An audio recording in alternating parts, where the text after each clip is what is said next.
Hello, everybody, and welcome to Real Hawk Talk Day 3 live stream, live broadcast of the NFL, the 2023 NFL Draft. I'm Brian Nemhauser. You can find me on Twitter at HawkBlogger, and I'm joined today by the one, the only Jeff Simmons at Real Jeff Simmons on Twitter.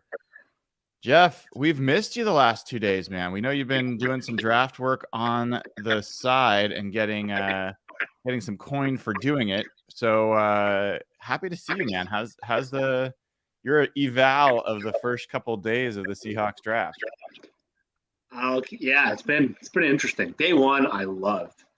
Obviously, I was in the Jalen Carter camp right with you guys. I was hoping that they were going to grade him high, and that was the pick. But I've been pleading with you for years, just that the team needs to come out and just draft good football players. Like, I can't tell you how many times I've said that. I've talked about like the Baltimore Ravens, now they draft. And this first round was that. Devin Witherspoon is a guy we had talked about on text for a while. I thought he was a backup plan, and I was totally fine when they took him. Obviously, I was gut punched with Carter, but Smith and Jigba was probably the most excited I've ever been for a Seahawks pick. I don't think they've ever taken my hand picked. I jumped up and yelled like an animal. Like, I've never done that for a Seahawks pick. And so day one, you got those two guys who were both top 10 on Danny Kelly's, like, just good, tough football player. Not the ideal positions, but I've been preaching that one thing for years, so I can't go against what I've been saying. Yesterday hurt a bit to me. I thought yesterday was a very, very good opportunity for them to establish one of two things, either to stack the offensive line. Now, maybe they can prove that today and do that, go against me on that, or to really build that interior defensive line. And me and you did so many mocks and so many things where there was just chances of really stacking that second round. That really felt like the meat of this draft. And while there are some things to like about Derek Hall and some questions for sure, and Charbonnet is a guy that me and you both really liked, and we both did give him to us in a lot of mocks. To come out with only those two, and maybe the best part of the day being that trade, it felt like a missed opportunity to me. So day one, I'd give close to an A. Day two, close to a C- to a D+, based on the opportunity I felt that they left on the table. Now, there's a lot left. Me and you were going through names on the board today, so today's a really good chance to shake this. But yeah, yesterday left a sour taste in my mouth. Yeah, I think that's well said. You know, Charbonnet, I'll start on the positive in yesterday. Charbonnet was a guilty pleasure for me. He was in the Darnell Washington category of don't really need him necessarily. I mean, you need another running back, but you don't need a second round running back. Yes.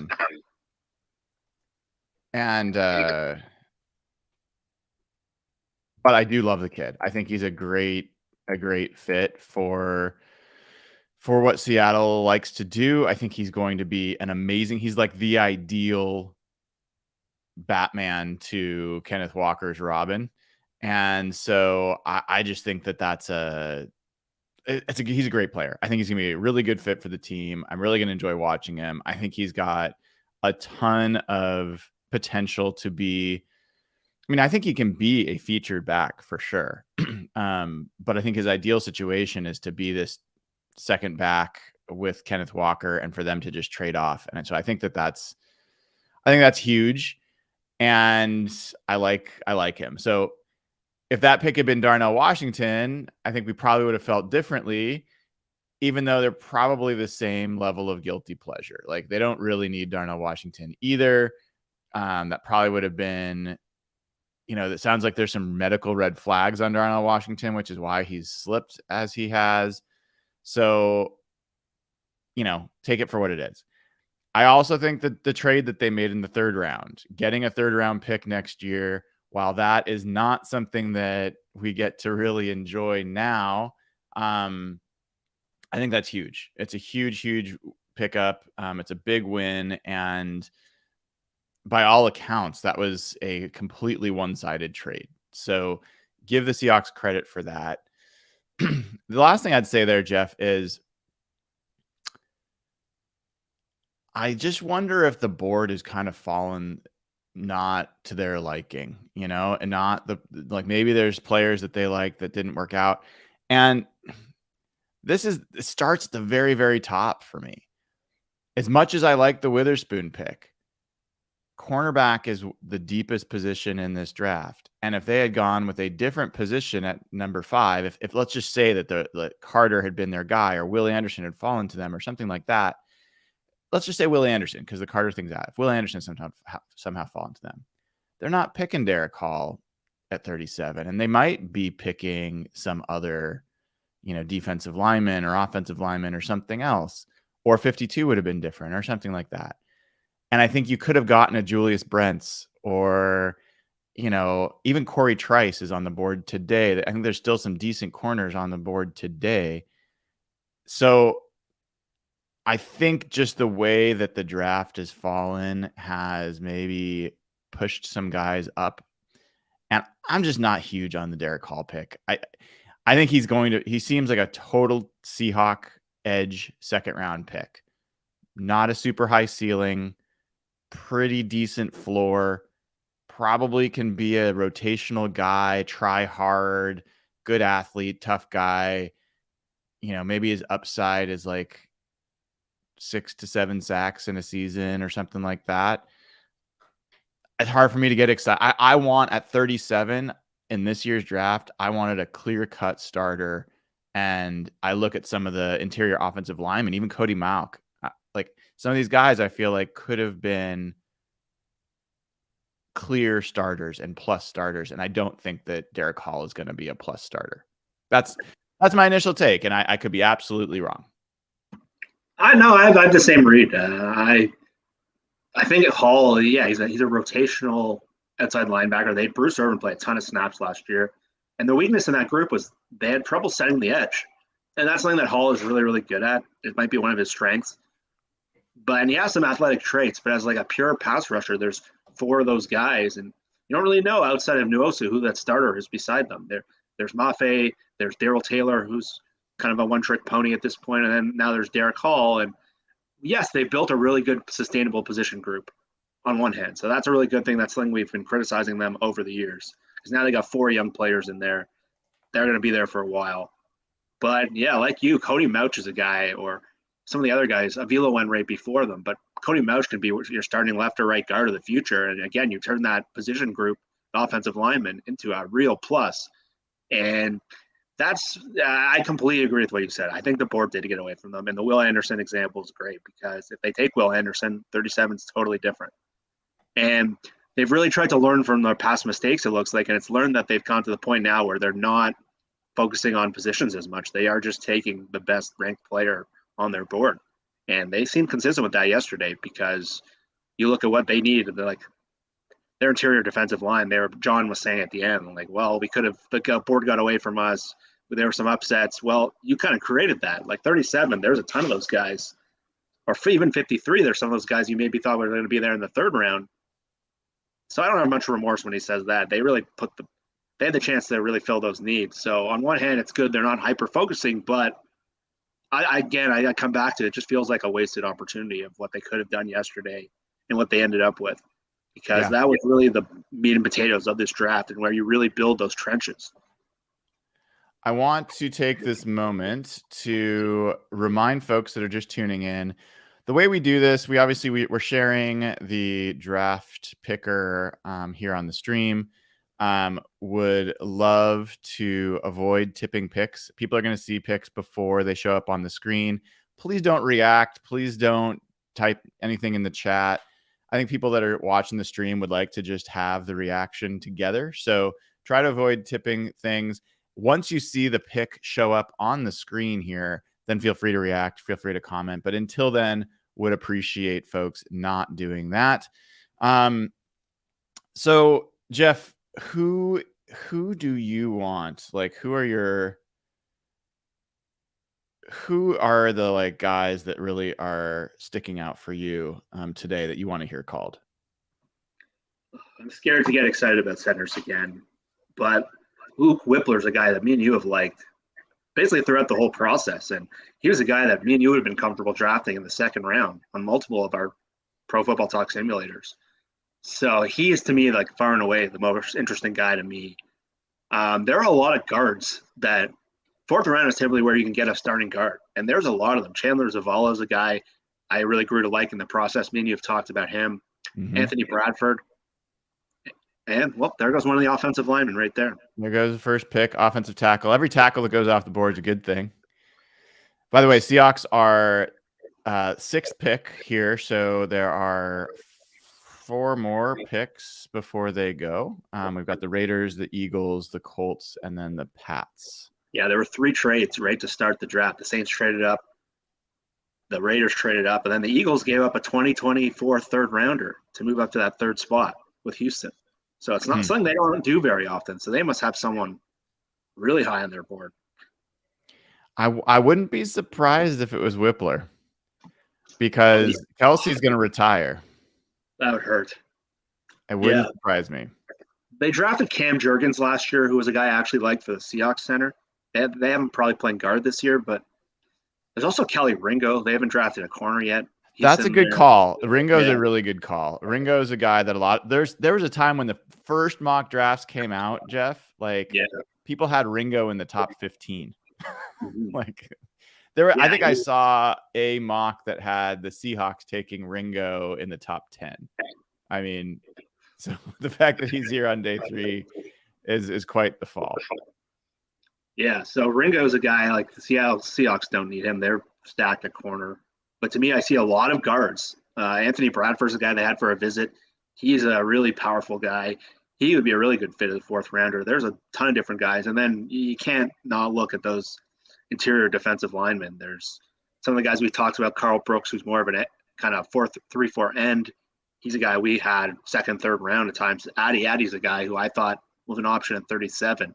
I wonder if there's a medical question on him because his athletic testing was so high, and I got such good reports coming out of the Senior Bowl. Some people were mentioning him as a 1st-round pick. Yeah, no, for sure. So it'd be hard not to be excited if they took him here. And so at this point, I either want like someone who could fill a need or an athletic freak like Woolen was last year. So I'm kind of looking at those guys. We went through the names. There's Coburn from Texas. He's a nose tackle. I would really like them to take a nose tackle. Well, there goes another one. Another guy that wasn't quite interested in. Yep, this is good. We'll take as many of these as we can. Corian Bennett. Yeah, I think he's a slot corner. So he goes over Ringo. That's really interesting. Yep. So first 2 off the board were non-names that I was focused on. So that's a good start. This is one that we got to watch. So the Eagles on the clock. I'm really curious how this is going to look. Yeah. And then so it goes Eagles, Colts, Patriots, and Seahawks are up in 4. Correct. So right now, 2 picks. How about you, Brian? Who are you eyeing here? You've been pretty good about this. Let's go best player available and not need. If we're talking best player available and not need, I think you could make the case that Zavala is the best player. Like him or Adi are probably the best. Carl Brooks is another one that I think is a fair option. Yeah. I think all those guys are really, I think, have higher like day 2 upside for sure. Those are the ones that kind of stand out to me. I think another guy that I really like on the guard. I think guards are where there's some real value right now. And there's 4 guys that like 3 guys that I think stand out, and a 4th guy that I'd mentioned. But Andrew Voorhees was a guy that was going to be a 2nd round pick until he had an ACL injury during the combine. And so you'd be redshirting him essentially. But this guy, I think, is an ideal guard for the Seahawks. Really good mover, good athlete. Yes, he's got an ACL, but I'm not worried about him coming back from that. And so you'd be getting a guy that was pretty high projection later in the draft. So he's one that I think is interesting. Anthony Bradford is an absolute freak from a athletic standpoint. He's got a little more work to do in a few different places, but I think he would be a really interesting fit. But Zavala is just a good all-around mauling guard, and I think that would be pretty projectable. I see people talking about Dawan Jones. I think that's also would be exciting, man. I'd be like, okay. I forgot about him. Okay.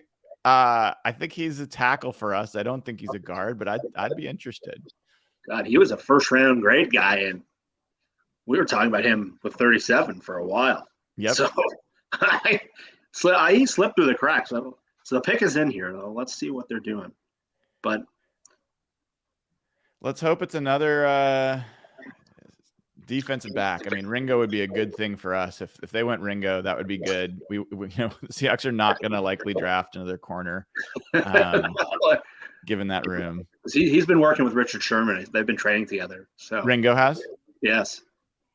So I'm sure that he's made some calls this morning, but he's a really good physical profile for a corner. I mean, I think he's a little stiff, and so I don't see him having quite the same potential as some of the other larger corners, but I liked Ringo. I mean, I certainly would have been happy if the Seahawks hadn't drafted corner early and drafted him later. I would have been happy about that.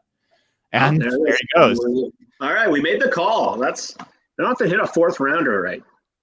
So we're 3 picks in. Oh God, they've had a good draft. And he's another Georgia defender. They've drafted Ringo, Carter, Holy and Nolan shit. Smith.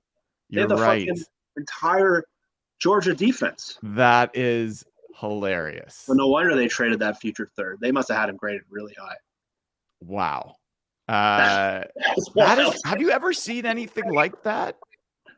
No. The only time, when Steve Spurrier came to the NFL, how long ago? That was one of those things where he was a college coach. They did the one thing you're not supposed to do and just drafted all of his players from college. But in the NFL, I've never seen. They have Carter, Smith, Devontae Wyatt, Nakobe Dean, and Ringo, all from the same defense. It's pretty nuts, man. That's unbelievable. It will be something to watch. People, one of the things that makes me think about it is how many times have people said, hey, the best team in college football couldn't compete with the worst team in the NFL. You're now basically rebuilding one of the best college defenses ever in the NFL. If it ends up being good in the NFL, that'd be kind of interesting. Unbelievable. I've never seen that happen before. So the Colts are up, and according to ESPN, they're talking about guard being a position need. This is a place. I mean, this is Zavala. They're showing him as a best fit. You see his profile, 6'3", 322. I think this guy is a starting caliber guard. I think he's someone you'd be excited about. This is around the time that the Seahawks have spent on guards. They have drafted. Let me pull it up real quick. I'm going back to. They've drafted Damian Lewis, Reese Odiombo, John Moffitt, all in the 3rd round. They've drafted Phil Haynes, Terry Poole, and Mark Glowinski all in the 4th round. So they've drafted 6 of their 9 guards that they've ever drafted in the rounds 3 or 4. So I think there's a lot of reason to think that the Seahawks will look at guard at this spot. Yeah, it makes sense. And that's been a sweet spot for them. And league-wide, that's kind of a sweet spot of where you draft a guard. The Colts, you're right. The Colts have a big hole at right guard. Glowinski was there. He left. And then last year they tried to replace it with an internal guy, and it was a disaster. So this is a spot where they've had there it is, offensive line. Okay, a tackle. So, this guy's not a guard at 6'8". Yeah, no, that's a left tackle. Interesting. So this is good. This is falling the right way so far. Not a single pick that I would have wanted. And now we are at the Patriots. This is the last pick before the Seahawks are up. And this means, Jeff, that one of Addy, Voorhees, Bradford, Zavala, Carl Brooks, Whippler. I'd be fired up with any one of those guys are going to be available. Daywan Jones, there's going to be a good set of choices. I don't think they'll trade back. I hope they don't trade back. But when that many guys available, that could be interesting picks. We will see. Really curious. I don't really know the Patriots well enough to know where you think they're going to go. Well, I was looking. They took all defensive players so far in the draft. They haven't taken a single offensive player yet. So this is saying they're thinking the best fit's Daywan Jones. I don't know their tackle situation that well, and I don't know what tackles. I honestly haven't looked much at the tackles because the Seahawks just don't need them. Yeah, I don't know how many tackles are left. Probably not a lot, especially 2 of them just 2 or 3 have gone already. And the Patriots have Trent Brown. Trent Brown is like Dawan Jones. He's probably the closest thing to Dawan Jones. That's why I wonder, like, is that a guy for him to train behind, learn behind? Similar body type. They've liked that position in the past, but they're gonna, you assume they're gonna take something offensively, but they've gone, I think they went Christian Gonzalez to start, and then they took I think they took a linebacker in the 3rd round, and then there was a defensive lineman in the 2nd round. So no offense yet, which was their weakness. This could be a running back. They lost Damian Harris. It could be a receiver. It's been a weak spot for them. I don't know their interior offensive line situation as well, but they're taking it down here. So, it could be offensive line.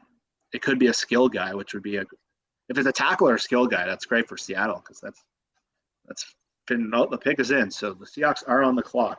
Let's see what happens. And reminder, folks, for the Seahawks pick especially, please do not tip it in the chat until you see the pick show up on your screen here. Do not react to it. Do not mention it. You can look elsewhere if you want, but please don't spoil it for other folks. People are trying to have a shared experience here. So do not please do not tip the pick. And so Seahawks are on the clock. We don't yet know who the Patriots have picked. Yes. I'm nervous. I was so confident after Thursday, but yesterday shook me. What's the name? I need to sign in with that message. Yeah, I know. I'm kind of lazy right now. Maybe I'll put that on the YouTube channel. Hold on, Jeff. Whoops.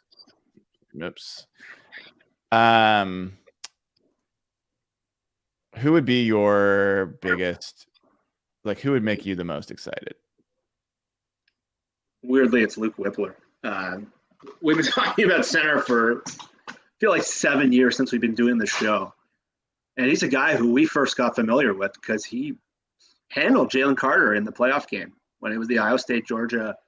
And there was all this reporting this year. I know Tony Pauline was the one who said that the Seahawks worked out Schmitz and Tippmann, and if they were going to consider those guys in the first round, I'm like, okay, not convincing myself of center for the 5th year in a row. And then the article comes out, and it's like they'd be over the moon if he makes it to 37, but they don't take him at 37 or 53. So I finally got my head out of the center thing, but then I look at the list this morning and I went right back in. So I think that's the one that I would be most fired up about because it's a guy I like and it's go against a lot of their tendencies. So what about you? All right. I think I just managed to pin that message. Let's go back.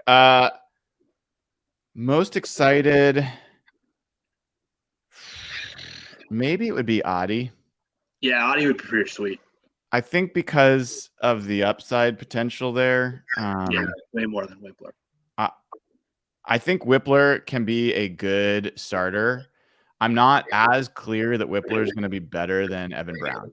Like, I thought John Michael Schmitz had a potential to be meaningfully better than Evan Brown. I'm not as sure. And even like Joe Tippmann has athletic profile that was better than what we've got. Yeah, I'd be excited about Whippler, but I think Adi would probably be the guy that got me most excited. I think Zavala, I honestly might even be more excited about Zavala than Whippler because I think Zavala has real upside potential. So I think those are the guys I'd be most excited about. We'll see. What's the most like concerning pick? A safety here? Like, I wouldn't be surprised.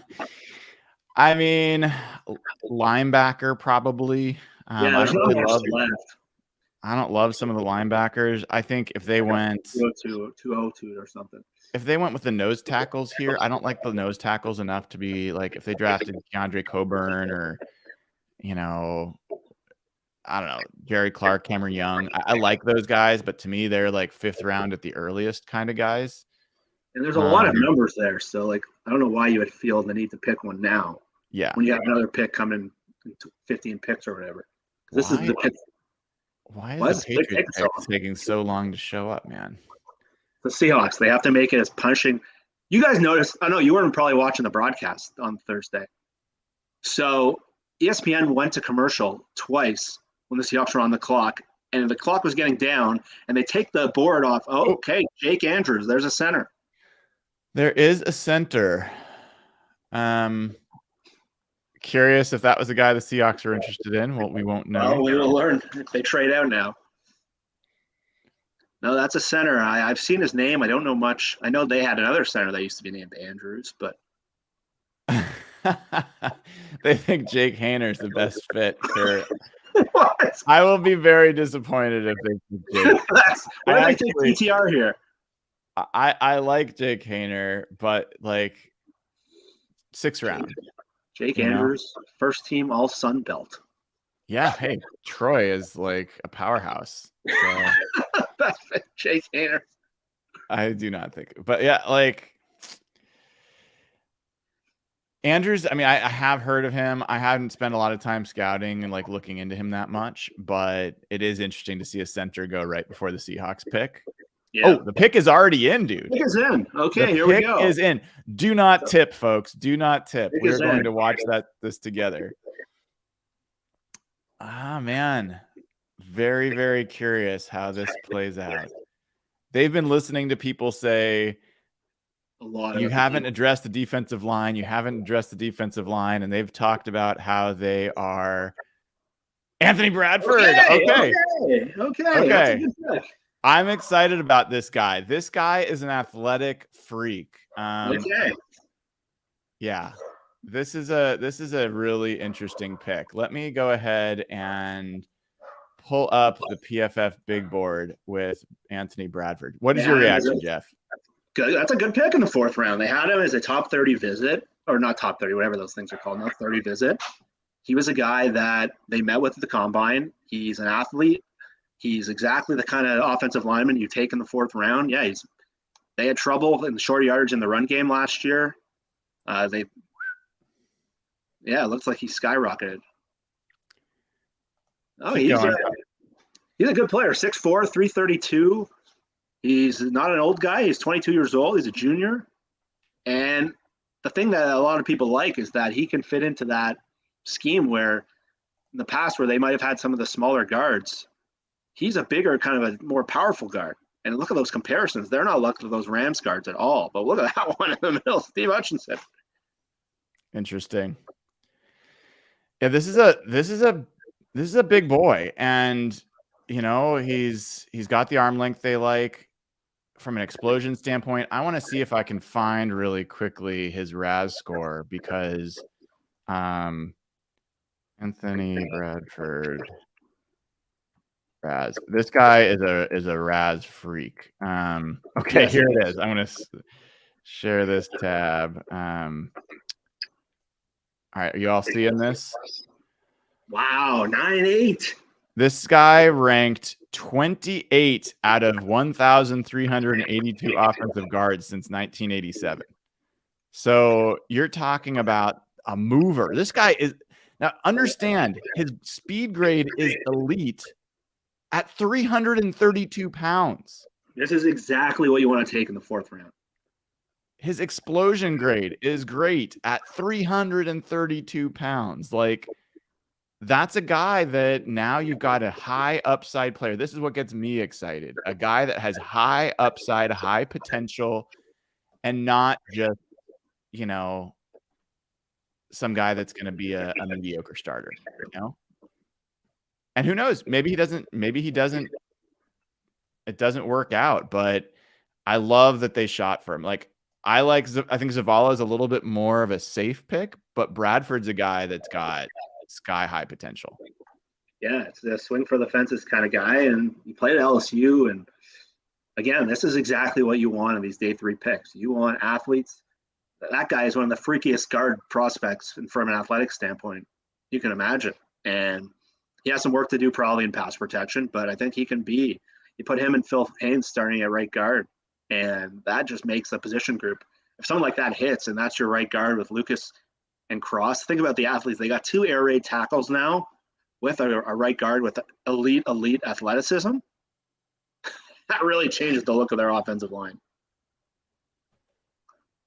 And yeah, so I'm really, really fired up by that. That gets close to an A for me.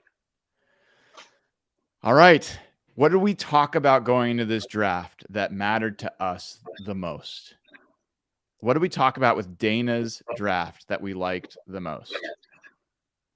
Toughness. Yeah. Right? Like stop being pushed around, and that is on offense and on defense. I would argue this is the first pick in the draft for the Seahawks that directly addresses that. And there goes Adi. If he hits that word, one pick after. Yep.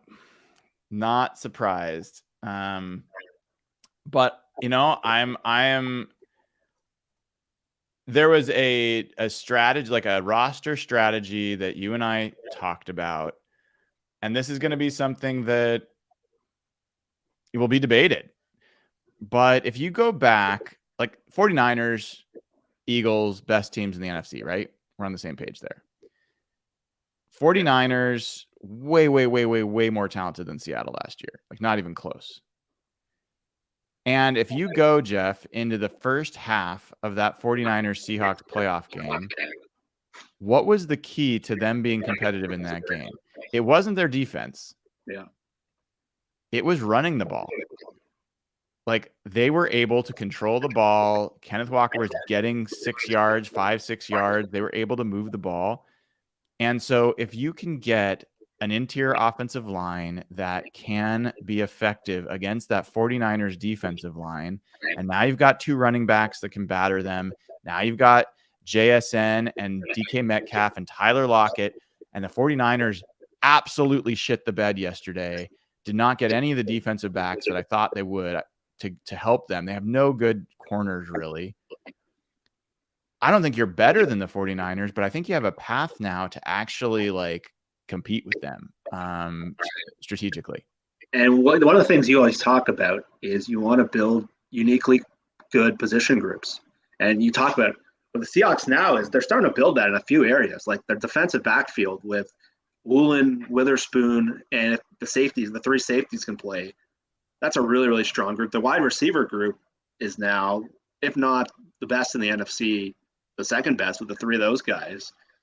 And you now potentially have an offensive line that could trend in that direction with the kind of athletes they have. They have 3 unique athletes at offensive linemen. And we don't know if Bradford's going to hit. He's going to have to compete with Phil Haynes this year. But that's what wins. And typically you want that in the trenches, and it's defensive line, offensive line. But the Seahawks have some position groups that are projecting to be best in the league kind of ceilings. And the corner group, the wide receiver group, and we're hoping they keep building this offensive line group because they laid the foundation last year. So you're right. The 49ers game, a big part of it was they were able to run the ball on that defensive line and keep them off the field. And now that you got 2 running backs, and the running back group is pretty damn good. I know it's probably one of the least valued positions, but Kenneth Walker and Charbonnet has got to be one of the best running back rooms in the league right now. So there's a lot there. Maybe not the positions I would typically build at, but if you look at where this roster was 2 years ago, where they were bleak, they did not have any room that you would consider. It was Russell Wilson and bust. That was the way the team was looked at. What they've done with these last 2 drafts and building this team out, there's a lot of work to do on the interior defensive line and linebacker, but there's positions now where you can really say they got best in the league ceiling. I love that take, Jeff. Let's go through that. Like best position group by group here for a second. So cornerback's the obvious one, right? Yeah. Cornerback and receiver are both pretty obvious. I think most people probably go to receiver first. There goes Dawan Jones. There he is. I think most people in the league right away would say DK Metcalf, Tyler Lockett, and JSN. If it's not the best receiver group, I'd like to see it. It's right up there. Yeah, it's probably them and the Bengals. That's it. And then the cornerback room, we got to see how Witherspoon works out. I think people are sleeping on Trey Brown. I think people are sleeping on even Michael Jackson.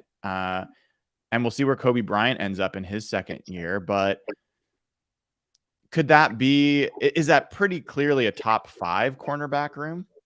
Well, the Miami has the Jalen Ramsey one with Ramsey and Xavier Howard, and I think they drafted Cam Smith last night. But outside of that one, I can't really think of another one. And it's pretty remarkable because if you remember, it was either 2 or 3 years ago where we had Flowers and Ahkello Witherspoon as our projected starting corners. And it was such a bleak looking group where they missed on draft picks, and Trey Flowers won a training camp job. And what they've done with those, and like you said, it's not just the two. They're 4 or 5 deep at corner now with Michael Jackson, Trey Brown, and Kobe Bryant, and Julian Love can play a bit of corner. It's a really strong group top to bottom. Like, it's the most depth they've had since the Legion of Boom years, where for sure last year they went in with Sidney Jones and Artie Burns were probably their starters. And to make that into like a position group that's sustainably built. And here's another one. That's a kicker. That was a kicker. It's always funny when kickers get picked, man. The only good part of last night for me, or like my favorite, was when the Niners took a kicker. That was really funny. I needed that laugh. But wow, 2 kickers. I was teetering last night. I was really disappointed in some of how things went. And the 49ers, I thought were going to push me over the edge. And I thought they were going to get some secondary players that I was going to be concerned about. And just like, they could have picked Ringo. Oh, yeah. They could have picked Trice. They could have picked some guys. And if that defense gets good cornerback play, all of a sudden it's like, really, we're in trouble. But they didn't. So that gave me a lot of life. But let's keep talking about this for a second. So cornerback, wide receiver, both I think pretty solidly top 5 position groups in the NFL. Yeah. Then you go, I think you got to talk about safety, right? I don't think it's, a lot of it depends on what happens with Jamal Adams, but even if it's just Quandre Diggs and Julian Love, that's at least a top 10 safety tandem, I would say. Wouldn't you?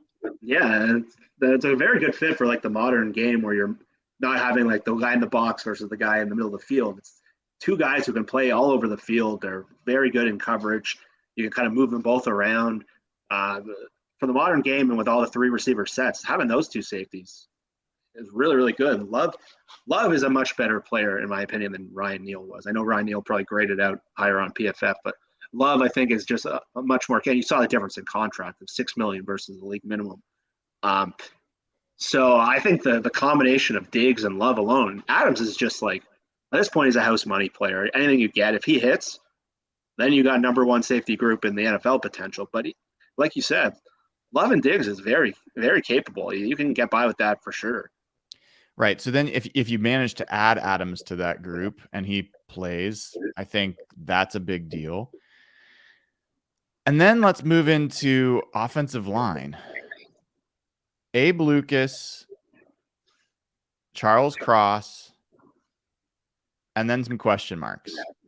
Yeah. But if Anthony Bradford hits, now you've got 3 young, athletic offensive linemen. That becomes there goes Zavala. Scott Fitter, that jerk. I mean, the Seahawks got the guard they wanted. We'll find out if they picked the right guy, but I love the choice there. Yeah. If they can draft a center that has some upside that can like a little bit later on, I don't know. That group could definitely be a top 5 offensive line, top 8 offensive line.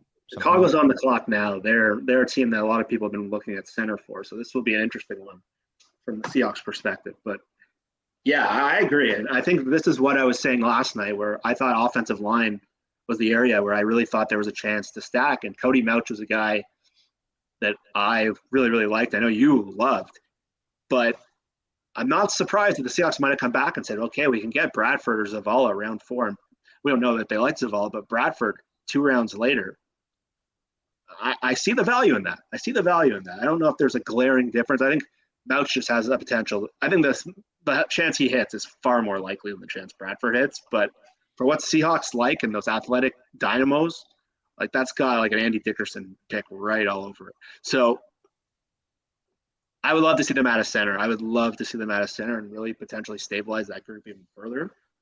But yeah, they got two steady tackles, and then we got Damian Lewis, Bradford, and Phil Haynes at guard. It's not great, but I'd like to see them do a little more work there. But this is a pick is into the Bears, so this is one where this could be Whippler, this could be the guy from Michigan.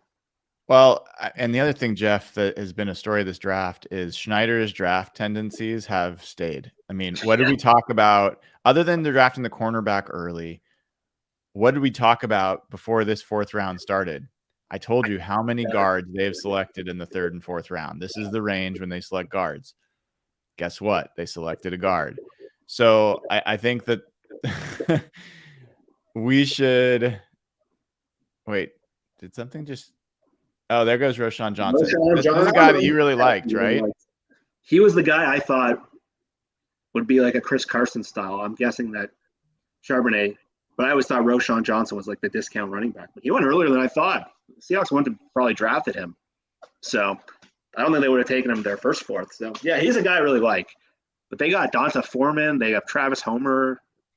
So I think Roschon Johnson's got a chance to win that backfield. But anyway, I think Nick Herbig would be a pretty interesting pick for the Packers here. Go Wisconsin. They always tend to favor those Wisconsin boys.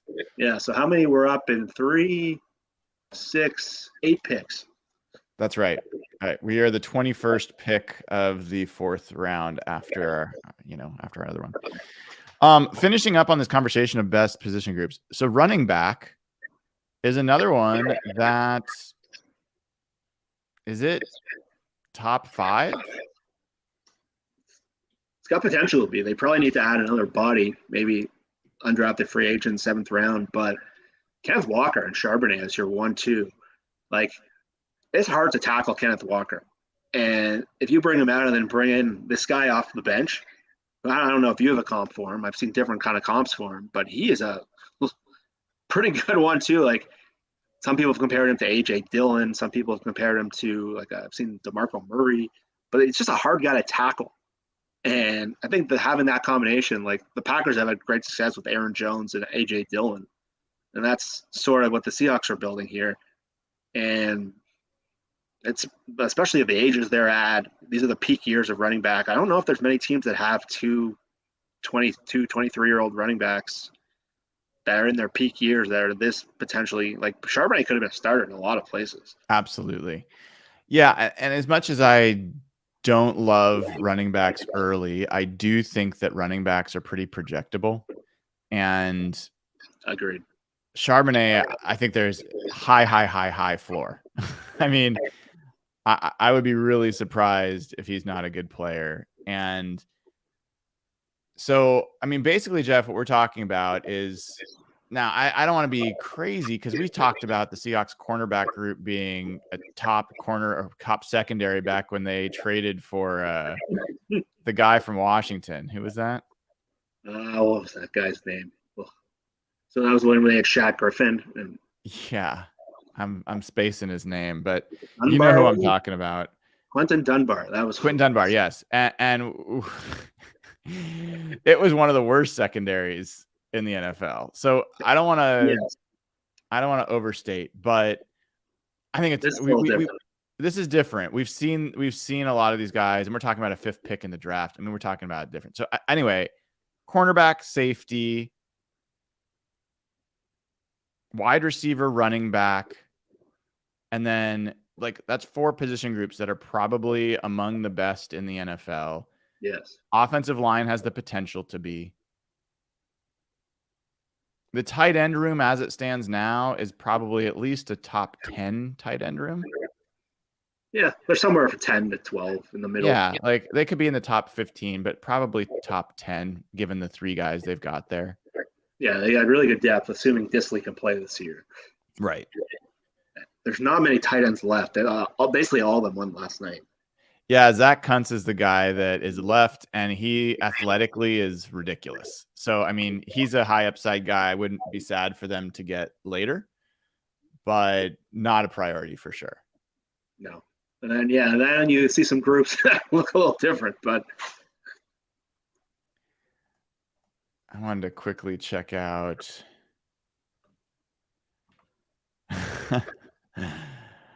So some interesting. Oh my god! Okay, I got to share this so you guys can see what I'm seeing. Sorry if I'll come back to the draft in a second. So this is comparing Anthony Bradford to just any athlete at any position. DJ Reader's interesting. Ryan Kelly is interesting. Right, so we got a center. Any chance that they'd look at him at center if he can move that much? Any chance? Phil Haynes. Phil Haynes. Yeah, and if you just look at interior offensive linemen, I mean the Hutchinson comparison. Anyway, so I think that's pretty fascinating. And there goes Colby Wooden. A lot of people liked this guy at 273. It's not a great fit for the Seahawks defense. So you want either over 280 or under 260 pretty much. Not too worried about that.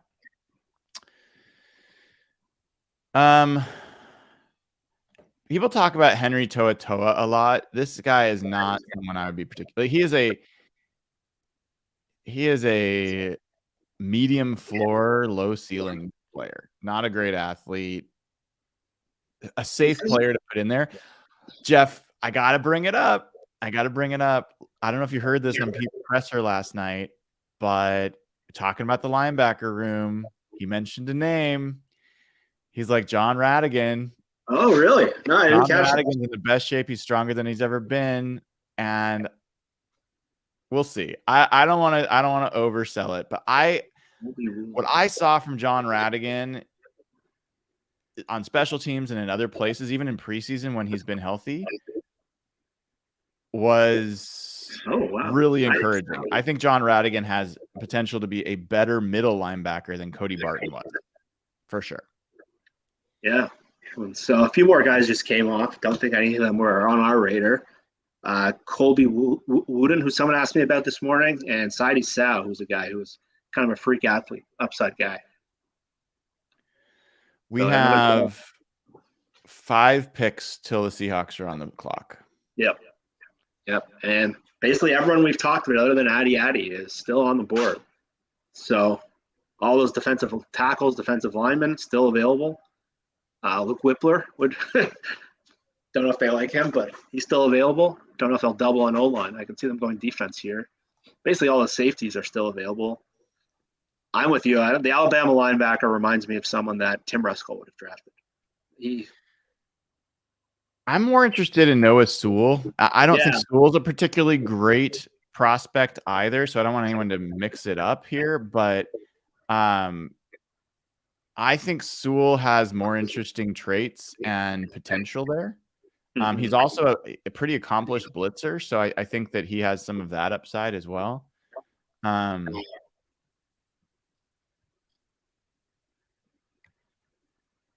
Yeah, I'm looking at more Anthony Bradford scouting reports, just seeing what people are saying.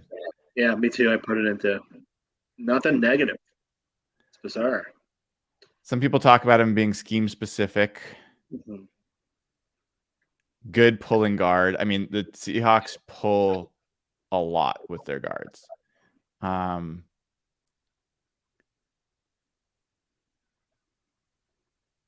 watching a little bit of highlight here. Forgive me, everybody. I'm just kind of checking it out.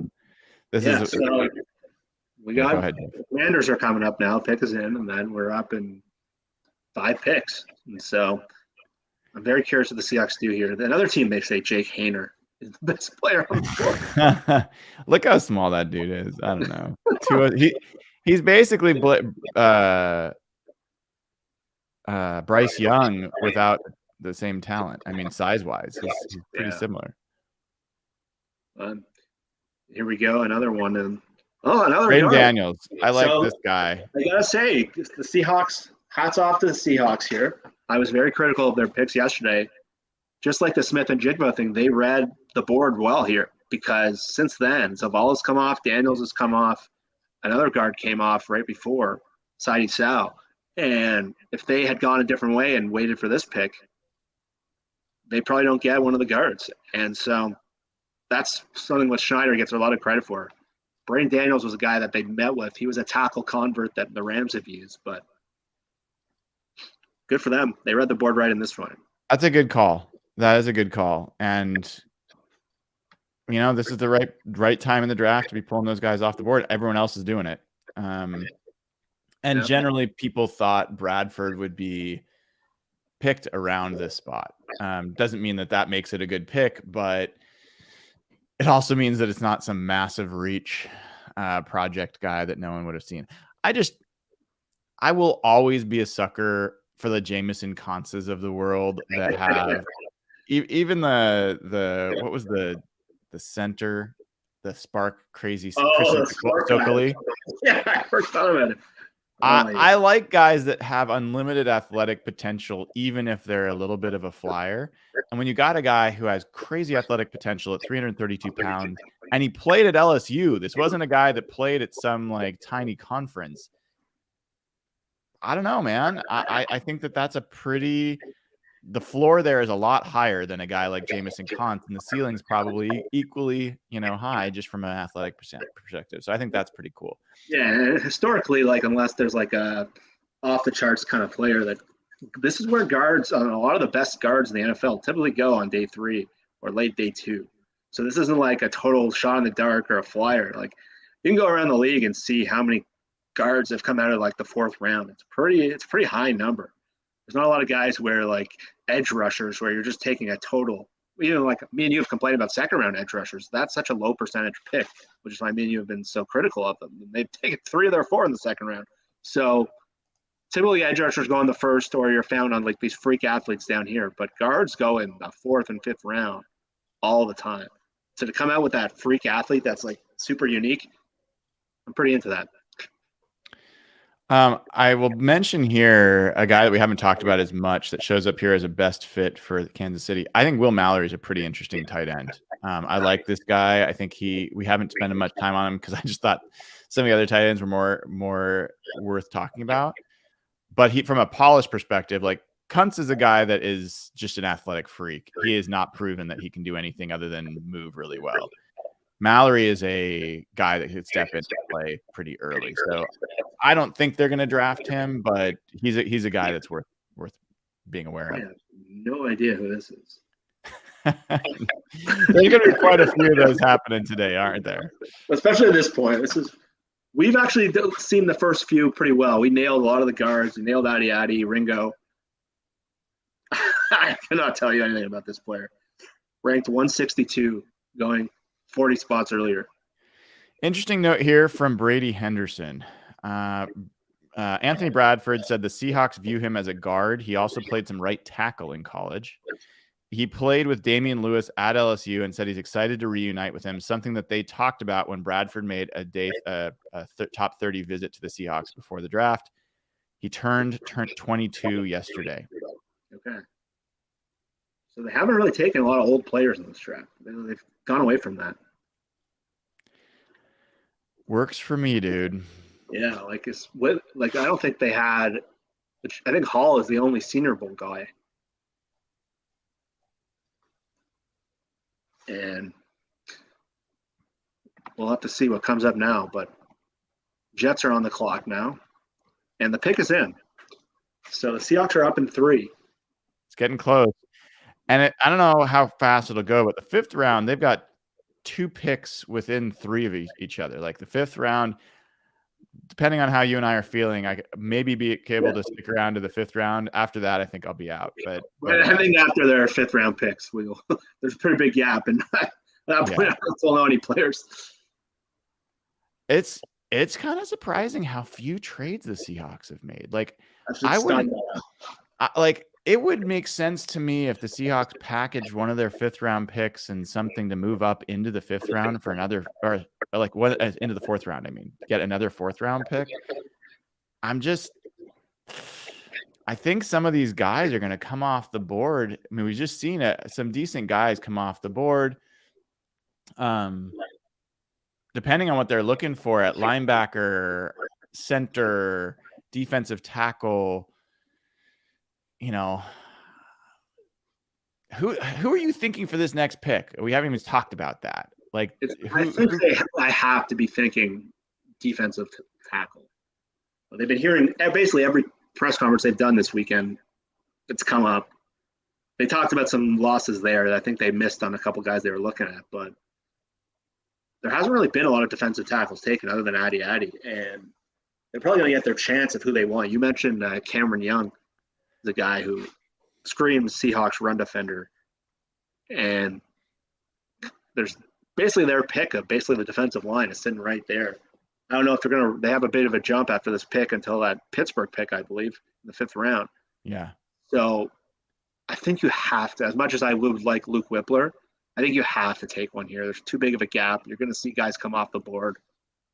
So yeah, I feel like Carl Brooks or Keandre Coburn are two guys that I like Cameron Young a lot. I just wonder, he's a little smaller. Cameron Young screams Seahawks. Like, I really think he's going to end up in Seattle somehow. I don't think linebacker. I mean, Ivan Pace is interesting. Yeah, it feels like, I was to guess, I think they're going to go defensive line. And I'm looking at the list you put out today. Let me see what. I think it will either be Brooks or Coburn, depending on who is available. Yeah, because Addy was the only real 3-4 end. Cameron Young, yeah, Coburn or Brooks. It really seems like Brooks is definitely the higher upside guy. This is a guy that, I mean, there's some people that thought he was a 2nd-round pick. He's around 300 pounds. He's not a nose tackle, but has some pass rush to him. You know, he's definitely an interesting dude. There we go. Let me do a quick search here. So, yeah, I mean, like, PFF has Carl Brooks as a top 100 prospect, 6'4", 300 pounds, super productive. Yeah, he's basically a 3-tech. So and they had him as a 2nd-round pick. That could be a guy that would be worth getting excited about. He's a little on the older side. He's 23, but that's not terrible.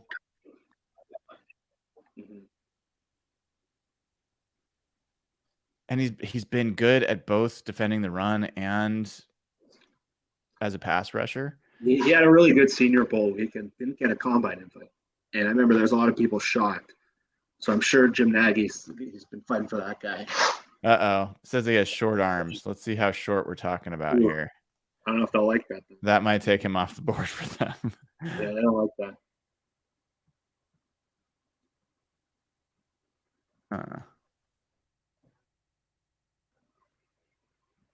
They might not have him listed. I'll have to look it up elsewhere. And what's pretty cool about the Bradford pick is Bradford, if they took Bradford at 83, I would have been totally good with that pick. I actually would have been pretty excited by it. So to move down 26 spots or whatever, get a 3rd next year for a guy that you originally could have taken last night. That's one of my favorite picks they made so far. Yeah, that was definitely one of the guys that I wanted to hear called. I thought maybe he'd go a little later, but I really like that. Now, interestingly, Lance Zierlein had Carl Brooks as a 6 to 7. Okay. We will see. Yeah, we're getting close here. Yeah, the Jags are up, the Cardinals are up, and then the Seahawks. So Carter Warren, we don't care about him as an offensive tackle. Good. Chamari Connor went as a safety. We don't care about him. He's lining up very cleanly for Seattle here.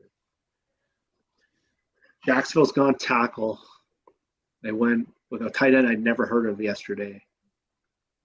So it looks like the pick is in. So then Arizona, then Seattle. I think And one of the more frustrating parts. say that again. I was going to say, I've been a little frustrated that Arizona's had a really competent draft. They have. It's going to take them a few years. And I don't know about you, Jeff. I feel like as long as Kyler Murray is their quarterback, there's going to be some limits. Yeah. They got that Houston one you talked about for so long.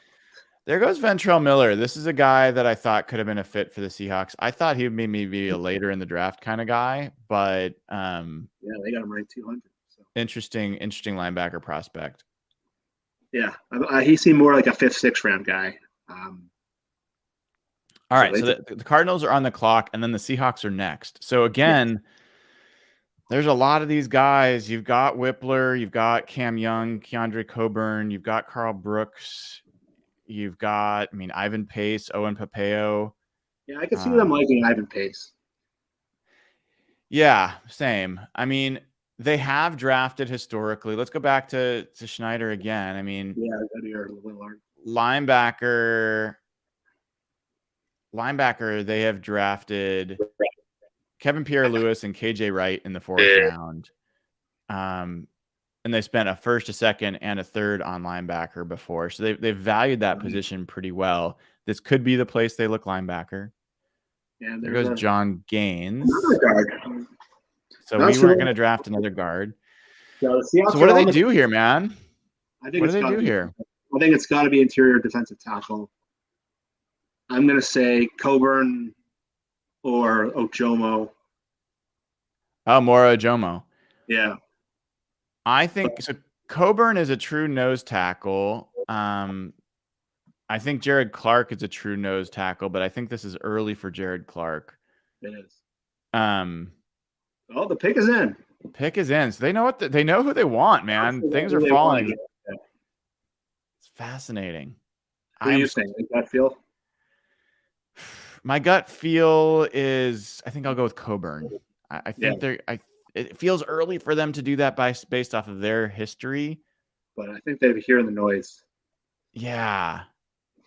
The other place could be linebacker. Those are the two for me that kind of jump out. Please do not tip the pick. Let's see who shows up here for the Seahawks.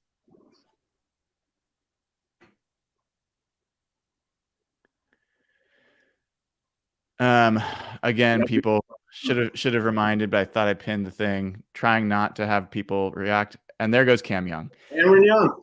I told you, dude. I've got to That's an impressive call out. That was texted 9 a.m. Eastern time this morning. That is impressive, Brian. Thanks, dude. I was pretty sure.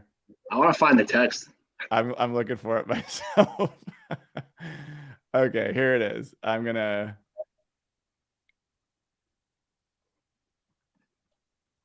how can I share my screen without sharing numbers here? I'm just gonna do this. I'm gonna list him as a nose tackle.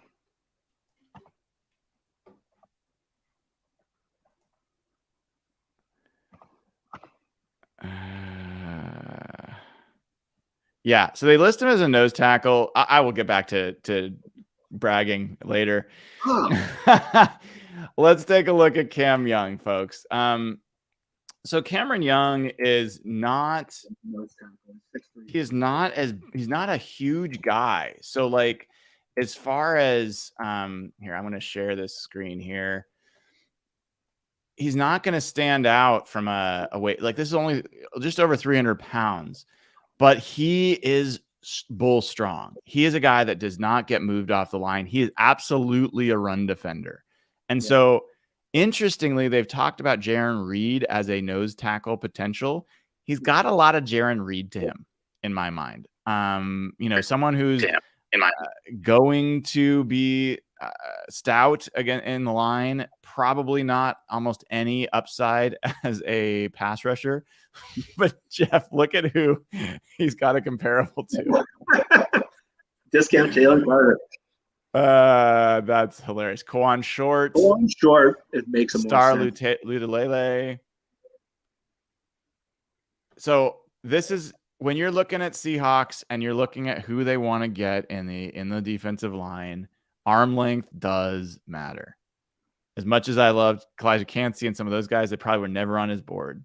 Their board. And you see here, 88th percentile arms. Like this guy stacks and sheds. And let me find, I will look up really quickly. I want to find his PFF piece. But what are your thoughts here, Jeff? I think it makes a ton of sense. It's not the most, it's a little different than what they just took with Bradford. But again, this is where you get rotational defensive linemen. This is not where you're getting typically guys with pass rush, either getting a pass rush prospect that has like freakish athleticism but is raw, or you're getting like a rotational player that can kind of just fill some sign, stop the run. This is the kind of spot where you get him. Like a Carlos Watkins has been a guy who can do that. And I think it's fine. I think it makes sense. I think that it adds body to a place where they desperately need bodies. And like we just said before they made the pick, they really had to go defensive tackle there. And I think he can be a rotational player. Him and Jaron Reed, you're right, they profile similar in size. It's a guy you can give some snaps to.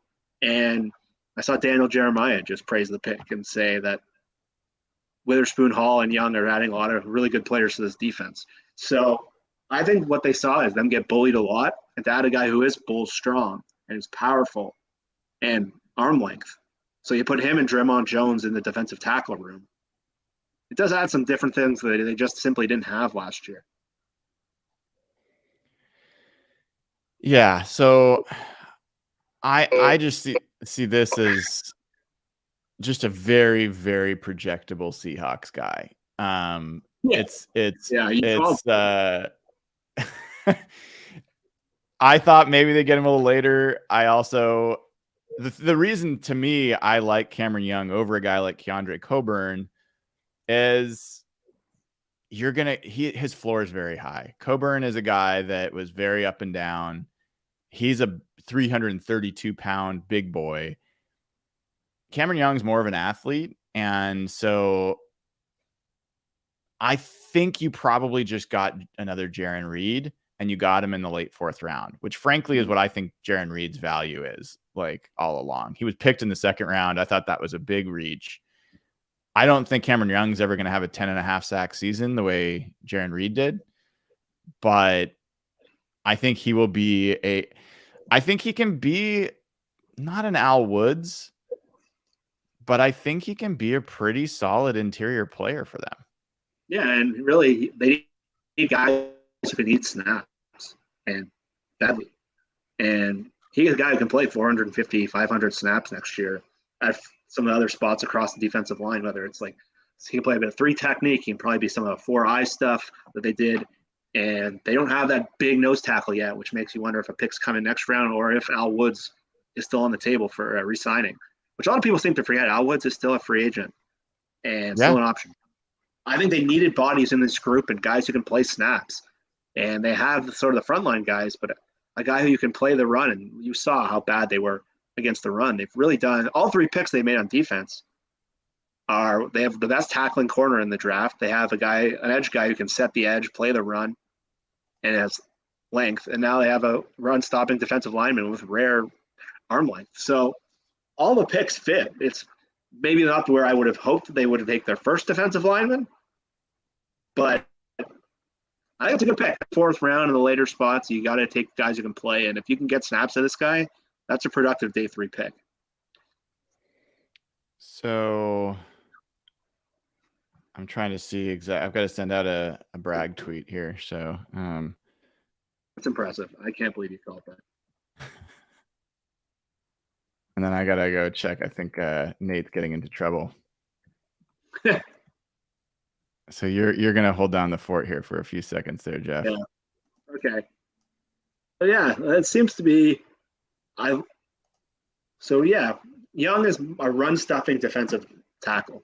He's exactly the kind of guy they needed to add to the room. He's not a guy who's going to shoot off the page with upside. one of the guys who's analyzing the pick, Shane Hallam, wrote he's a run plugger who moves his feet really, really well. He's got great tackle technique. He doesn't add much pass rush. Could be big enough to play some traditional nose tackle spot. Won't fit every defense, but he's a good rotational defensive lineman. So almost identical to what Brian said. I'm curious when Brian brings up the PFF boards where they have him. But he spot where they had to reach for position. Doesn't have the kind of athletic ability, but when you're looking at a run-stopping defensive tackle, his RAS score is far less important to me than if you're taking a guy with pass rush upside. So he's got good strength, good length, and yeah, I've been pleased. They've gone interior, both picks on day 2. So still blown away that Brian called that 7 a.m. this morning. And now a couple of picks come off the board. Isaiah McGuire went to the Browns. He is an edge guy that some people liked as a day 3 upside kind of guy. The Seahawks are not picking again until the 5th round. So this round's kind of flying off the board. It's only been an hour and there's 3, 6, 9, almost 10 picks left in the 3rd, 4th round. So the Seahawks are going to be up pretty soon in round 5. And now that they've hit a couple spots, they really have the luxury. And there's a trade now. The Saints have just traded into pick 127. So that resets the clock a little bit. The Saints have now traded up twice in round 4. They trade up for that Nick Salvieri to start. But back on the Seahawks front, I would still like them to see them get a center. It's come to very obvious conclusions that they just simply don't value the position that much relative to the rest of the offensive line. And Brian did a great article on tendencies. They're following tendencies to a T in this draft. No tight ends, no centers, wide receiver earlier than people expect. Well, now rotational defensive lineman and a guard in round 4. These are all right to their tendencies. So other than the lack of trade downs, they've been really consistent with where John Schneider values players. So Jeff, we've got 1, 2, 3. I'm getting an echo still, Jeff. Sorry if you commute. 3, 6, 9 picks left in the 4th round. And then we got a while to wait. The Seahawks are the 17th and 20th pick in the 5th round. So we got a little while till the Seahawks are up again, unless they make some trades, which I wouldn't be shocked if they make some trades. And I want to say thank you to Amy Kimball for the super chat. Really appreciate the donation. Mississippi Hawk. Love it, Amy. Love it. I did a Twitter space earlier this week just because I was just dying for this draft to come, Jeff. I just couldn't decide if I wanted to keep talking about the draft or just occupy myself with other things so it would just get here in time, but had a fun time talking on Twitter space. Talked to a guy from I think it was Kansas City. I talked to a guy from Montana. I don't know, all over the place. And fun hearing how people have become Seahawks fans over the years. If people haven't already, go to patreon.com/hawkblogger. Sign up right now, get immediate access to the Slack channel, and get to talk about this all the time. We also will answer questions submitted by folks in the Slack channel as often as we can. And the money goes to a great cause. We just donated another $20,000, in this case to Ben's fund, gave the check to John and Tracy Schneider last week. And that's now over $260,000 that we've donated to charity through the years, and couldn't do it without all of your support. So really, really appreciate all of you and appreciate Amy Kimball for her super chat. We will always thank you guys for your support. So seeing that there is general agreement, someone's sharing that Rob Staten also likes the Cameron Young pick. Not surprised. I think I just think he's a very logical fit for the Seahawks. Oh, there goes Jake Haener. So don't have to worry about whether he's a fit for the Seahawks. They traded up for him. Oh, they did. Well, that's smart for New Orleans. I mean, they have Derek Carr now, or am I right? Derek Carr. So DTR is still on the board for your round 5 spot. I think that's going to be one of the picks.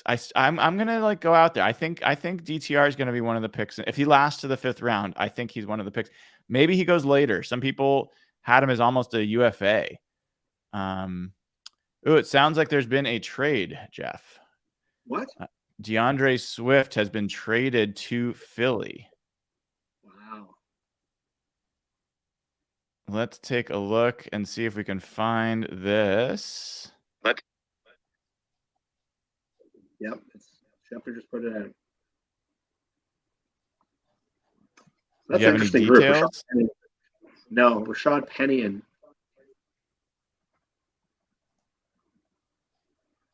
nope. It says for draft pick compensation. So you're breaking up there a little bit. What did you say? It just says he was traded for draft pick compensation. I see. Yeah. Ian Rappaport. And then trading DeAndre Swift, sources tell me sending Eagles in exchange for draft pick compensation. So they have the Lions have David Montgomery and Jahmyr Gibbs as their running back. Swift. What's the story with Swift? Like, it was like this big deal that he was still on the roster and blah, blah, blah, and they were going to move on from him. Did he have a fumbling problem? Was he like, did he just not live up to expectations? Or like, I didn't have a bad opinion of him. So I'm just kind of curious what you know. It was a really strange situation. And like, anyone who's played fantasy football has not understood what kind of happened there. And what I understand is he came from a different regime. And for every reason, the Dan Campbell group has not been very fond of him. And even last year, when he was putting up really good numbers and playing pretty well, they would rotate 3 or 4 backs, and some of them were like guys off the street and guys they would pick up. And no one understood why Swift never got, like Jamal Williams had 18 touchdowns last year, and he was their guy. And Swift looked to be in a big role this year, and they go and they sign David Montgomery and spend the 12th overall pick on. So I don't know if it's something about playing style, fumbles, or maybe that he just wasn't their guy internally. But for years, they just didn't. There were guys that they would literally pick up as street free agents, come in and would out-touch DeAndre Swift. And even though every time he touched the ball, the guy looked pretty good. So they never seemed to really fit there in that Dan Campbell program. Philly's had a good offseason of bargain running backs. They got Swift and Penny now. And look at that. There goes Stetson. I like this guy. Yeah. I think people are sleeping on him a little bit. I know he's older, but I think he's a better athlete than people respect. And I think he's got potential, especially in an offense like what they run down there in LA. I think he has potential to be a decent player. Wow, that was much higher than I thought he would go. Me too. I thought he was a 6th round pick, and there was a prop bet out what round he would get taken in 6th and 5th round, and I think 7th round at much higher odds than the 4th. So if anyone bet 4th round, they probably just want some money. But anyway, that was a guy Nathan really, really liked as like a late round quarterback prospect. And see Hayner and Bennett go back to back. Pretty interesting. We'll see if DTR even makes it to our pick at this rate. But do you know where DeAndre Swift that they've done? Do you want to know where DeAndre Swift played in college? Oh no, I didn't think about it. Oh my god. That's ridiculous. Rashad Penny is going to be so out of place in that locker room from San Diego State. It's going to be the cliquiest locker room in the league. But wow. So I'm going to give a shout out to this guy. I think you know him, Justin Mello. Yes. Canadian guy from Toronto. He's been sharing some decent stuff on Draft Network, and he just sent me a tweet. I'll actually retweet him. He deserves it. And he says, if you read my Cameron Young interview, you would have known the Seahawks were going to draft him. And I'm looking at it right now, and okay.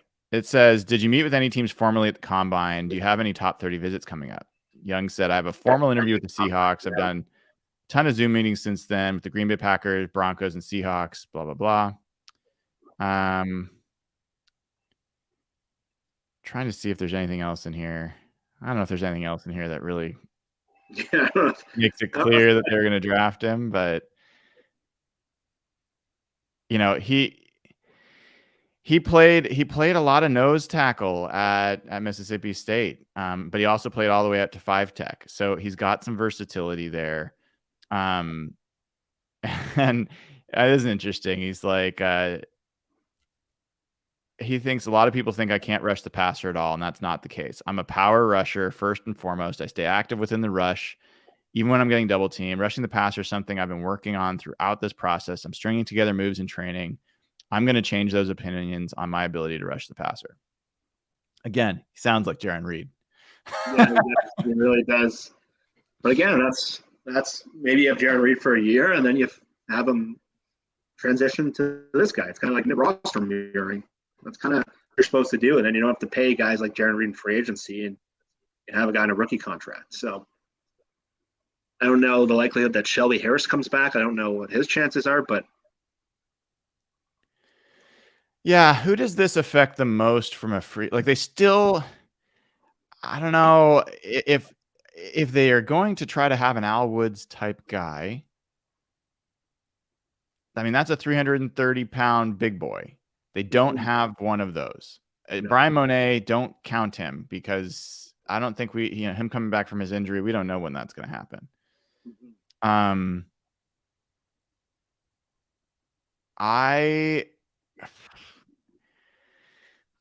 Jared Clark I'm going to still call that. I think he's a 6th-round kind of guy the Seahawks could get. He's one of the 330-pound guys. I'd actually be more interested in him than Coburn, although Coburn in the 5th round makes sense. Yeah. But like Shelby Harris, I think he still makes sense for the Seahawks, maybe more so than Poona Ford or even Al Woods, depending, because they don't have their other 280-pound kind of, or 290-pound moving, disrupting defensive end. Oh, this is an interesting guy. Have you looked at Fahoka? Yes, he is an interesting guy. Dan Quinn makes it. What's your take on him? He's a fun athlete. He's got a lot of upside, and a lot of people around the league, they think he might be one of the good flyers in this part. So every time we start to like a guy, Dan Quinn kind of snoops in there, and I'm always jealous. It said Mazzie Smith earlier. I've been jealous of you've been pointing that out for years. How when they had that D-line coach match with their secondary guys, they had the perfect defense. So of course they take this guy. Yeah.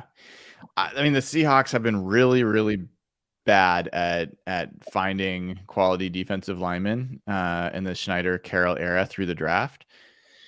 And their best, they did their best work when Dan Quinn was there. And that included things like Red Bryant was there, but he was nothing as a defensive tackle. Dan Quinn was the guy that decided, let's try him out as a 5 technique.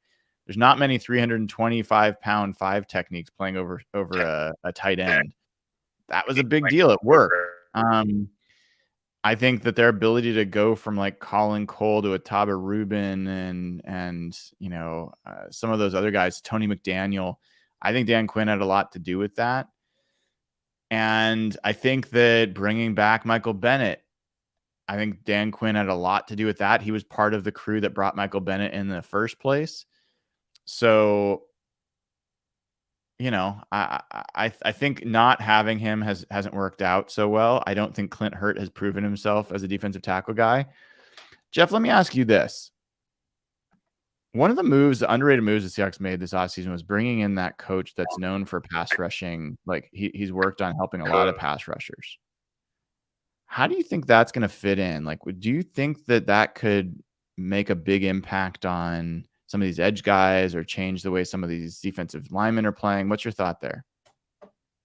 It could help. There's a couple guys that are either raw with technique or they've shown flashes and they need to just refine their games. And Boye Mafe is a guy who wasn't a technician in Minnesota. And he came to the Senior Bowl and he really flashed off the screen at how well he looked coming off the ball. And when the last year, that happens a lot as rookies and second round defensive ends. They come, and remember even Frank Clark, they struggle in their first year. And so Mafe, who's a really good athlete and was a much better run defender than I would have imagined as a rookie, he's a guy who can really benefit from like refining his pass rush and hand usage and getting really coached up on how to be an edge rusher. So he's a guy I think can really, really benefit from it. And like this isn't a guy that's worked with like lower end guys. He's worked with Von Miller, Max Crosby, Chandler Jones, like top of the top guys who need to still work on their moves, their counter moves. So someone like Darrell Taylor also, who just wins with like pure explosion and pure speed. If you can give him some like really good hand usage and technique, I think Taylor and Mafe are two guys. And then the new guy, I imagine that he had a big role in evaluating these edge rushers.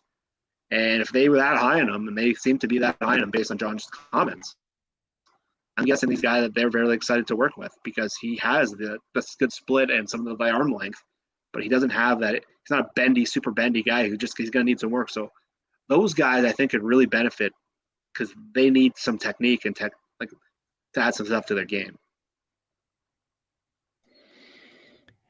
Yeah, I think one of the most underrated stories by Seahawks fans, as far as I'm concerned, is Darrell Taylor having 9.5 sacks last year. Yeah. I think it's super underrated. And here's why, Jeff. We went into that season thinking Darrell Taylor's going to blow up. Darrell Taylor, we were thinking he could be a 12-sack guy. There were people talking about like players, not fans, players saying this guy could be a 14, 15-sack guy. Like that was the buzz.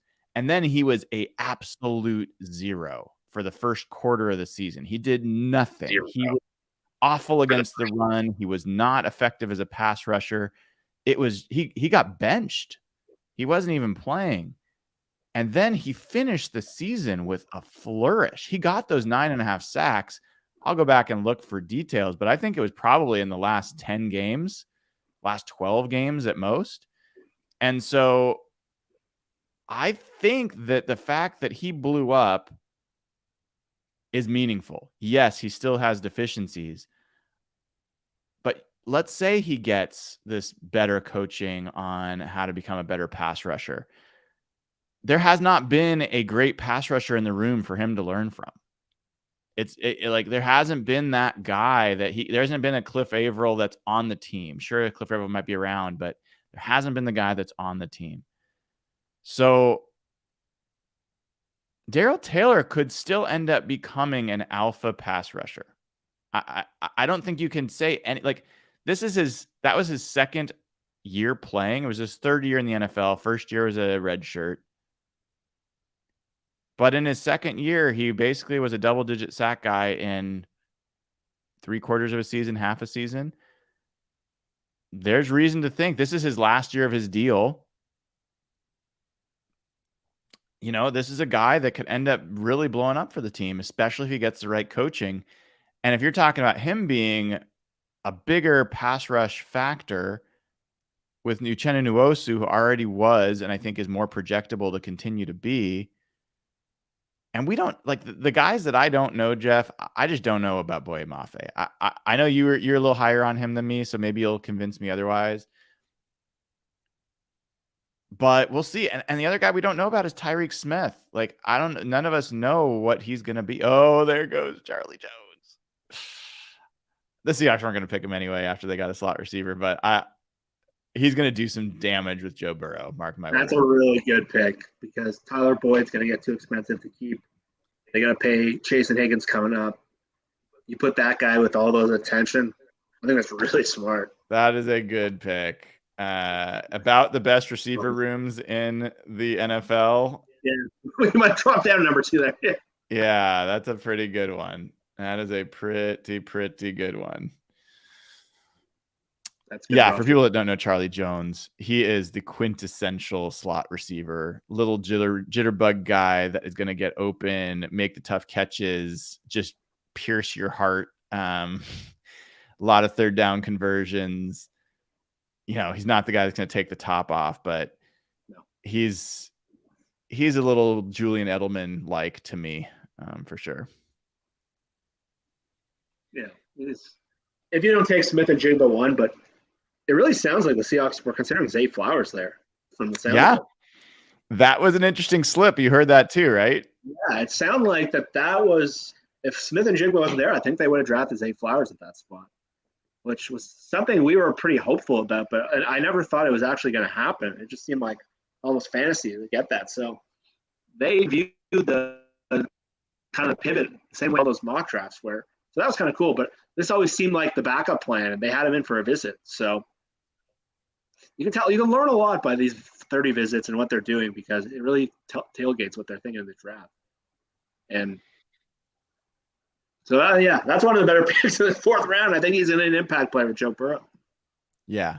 Yeah. I agree with what you're saying on Mafe. Like, I wasn't thrilled when they took him last year. It seemed like they were chasing that Arnold Ebiketie guy, and they lost him, and they kind of hyper-focused on that one spot rather than just kind of – I actually thought they should have taken Abe Lucas at that spot at the time. I remember me and you were kind of tracking him. But I think he was better as a run defender than I thought he would be. I thought that would be an issue of struggle for him. And he flashed a bit at the end of the year. I saw some really good pass rush reps where there might be something there. I don't see him as like a high ceiling, top of the line guy, but I think as a rotational edge rusher, which is when you get in the 2nd round, which is why we and you don't picks, we think you can get much higher ceilings at other spots rather than a rotational lineman. So there's something to work with there. I think Taylor's a good one because I said it before. He is a guy who wins with pure freak talent. I don't know how good his technique is. I don't think he's the kind of guy that will win with hand moves. He is just a freak athlete he had like the 1st round tape coming on, and then he had the leg injury, and he still come back, and he still has that explosive speed. It's just he's been brutal against the run to the point where they had to bench him and bring back Bruce Irvin. So, yeah, now that Bruce Irvin's out of the room, there really is no veteran in that room. So, but that's a group that's going to be together for a while. Nwosu's a contract is coming up at the end of the year, and then they got to build some other rooms, and theirs goes Nick Herbig. Yeah, I know this is a guy that Derek liked, and I just got a good draft. I don't know where his fit is for Seattle. If he had been like, I didn't exactly see that. Maybe he's an outside, like a 3-4 outside linebacker there. Certainly a good pass rusher. I don't know. What was your take on Herbig? I didn't really hyper focus on him. I see him more as like a kind of rotational edge, which I was not thinking they're going to spend to kind of pick on. Steelers are running like more of the old school 3-4 and not what the Seahawks run, which is more of the Fangio style. But yeah, he's not a guy I was like super excited about. At this point, it was good value. Everyone thought he'd be a 3rd rounder. He's like a really high IQ guy. Like I can see Mike Tomlin really liking him. But I thought the Steelers have had a really, really good draft. Like maybe the best draft of any team in the league so far. They're just taking the kind of guys that they took yesterday. They took Darnell Washington. They took Keanu Benton. They played the 1st round really well, jumping the Jets for Broderick Jones before the drop-off. And I think Nick Herbig in the 4th round. So I think they've had maybe the best draft of any team. But I wasn't super thrilled about him for Seattle. And I know Brock liked him a lot, but I didn't see it. I don't think he's explosive enough for what they like. Just to complete the thought on Darrell Taylor, since I brought it up, Darrell Taylor had 8.5 sacks in his final 9 games. That's not a bad pace. So, yeah, I still think that guy is being slept on for Seattle, and we'll see how that fits into this. And look, as much as I'm not a Derek Hall supporter of that pick in general, part of what I liked about Nolan Smith, there goes Tyler Scott, another good receiver. Very curious what the Bears look like this year. I think a lot of people think like Justin Fields has like found his way and is now an elite quarterback. I just saw a guy that was an amazing runner and not an amazing passer, and has a really shit offensive line. So yeah, I think the Bears are pretty far away from being competitive, but we will see. We will see. 2 more picks left in the 4th round. So when is Pittsburgh's pick? We're not up for still. We're not even on some of these. We're not even on the screen here. So no, we've got a ways to go. I think we're 20th or something, 21st maybe in the 5th round. So we got a ways to go. And that's 2 quick picks. Like one, yeah. It's only picked. So completing the thought on Derek Hall, part of the reason I was interested in Nolan Smith as much is because I thought he was a good complement to Darrell Taylor in that Nolan Smith is an excellent run defender excellent athlete that can play in coverage, and I think had enough athletic ability to have upside potential as a pass rusher. So I think he could have developed into a complete 3-4 outside linebacker. Derek Hall could be a really nice complement for Darrell Taylor as well, in that Derek Hall could be the guy that's setting the edge. He could be the guy that is really good against the run. I think Boye Mafe is a little bit like that too, but I think Hall is stronger. I think he has the ability maybe to hold up a little bit more in that regard. And he's clearly got the potential to be a decent pass rusher. So, he could be it's hard for me to see him in coverage. He seems too stiff of a dude to be like a coverage guy, but I can see that being a good rotational kind of fit for Hall. Yeah, they got the rotation makes a lot of sense. What they lack is that blue chipper. And yeah, it's hard to those are the guys that close playoff games, so they're gonna have to do it a little differently. They're built a little more like New England used to be.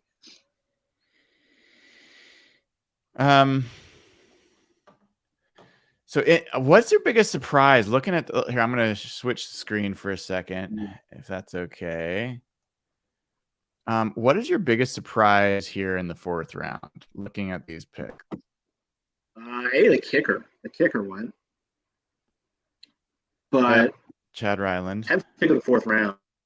Chad Ryland. I'd say otherwise, it was the amount of guards that went. That 4th round was just littered with guards, and Stetson Bennett, I'd say, is the 3rd one. A lot of people had Bennett as a 6th round kind of guy, and him and Hayner going back to back was pretty interesting, especially a Stafford and him double Georgia guys. But yeah, I thought the Seahawks 4th round, from like a positional value standpoint, or just like not in positional value in terms of a need standpoint, might have been the most logical combination of picks. And they hit both trench spots. They hit players that we thought made sense, and it was a much more almost justifiable day than what they did yesterday. So I wasn't surprised by any of the picks they made. We called the guard. We called the defensive line before. We hit basically both of them. So I think the fact that they didn't make a trade is a bit of a surprise at any of those picks. But right before the picks, we called interior O-line and D tackle. So I'm curious what they do now. The roster is a lot more wide open in terms of, I know they need a nose tackle. And there's another corner that people like, Jay Ward. But so the question here is about Luke Whippler. Yeah. What's your explanation for why Whippler has not been taken yet? He's not much of an athlete.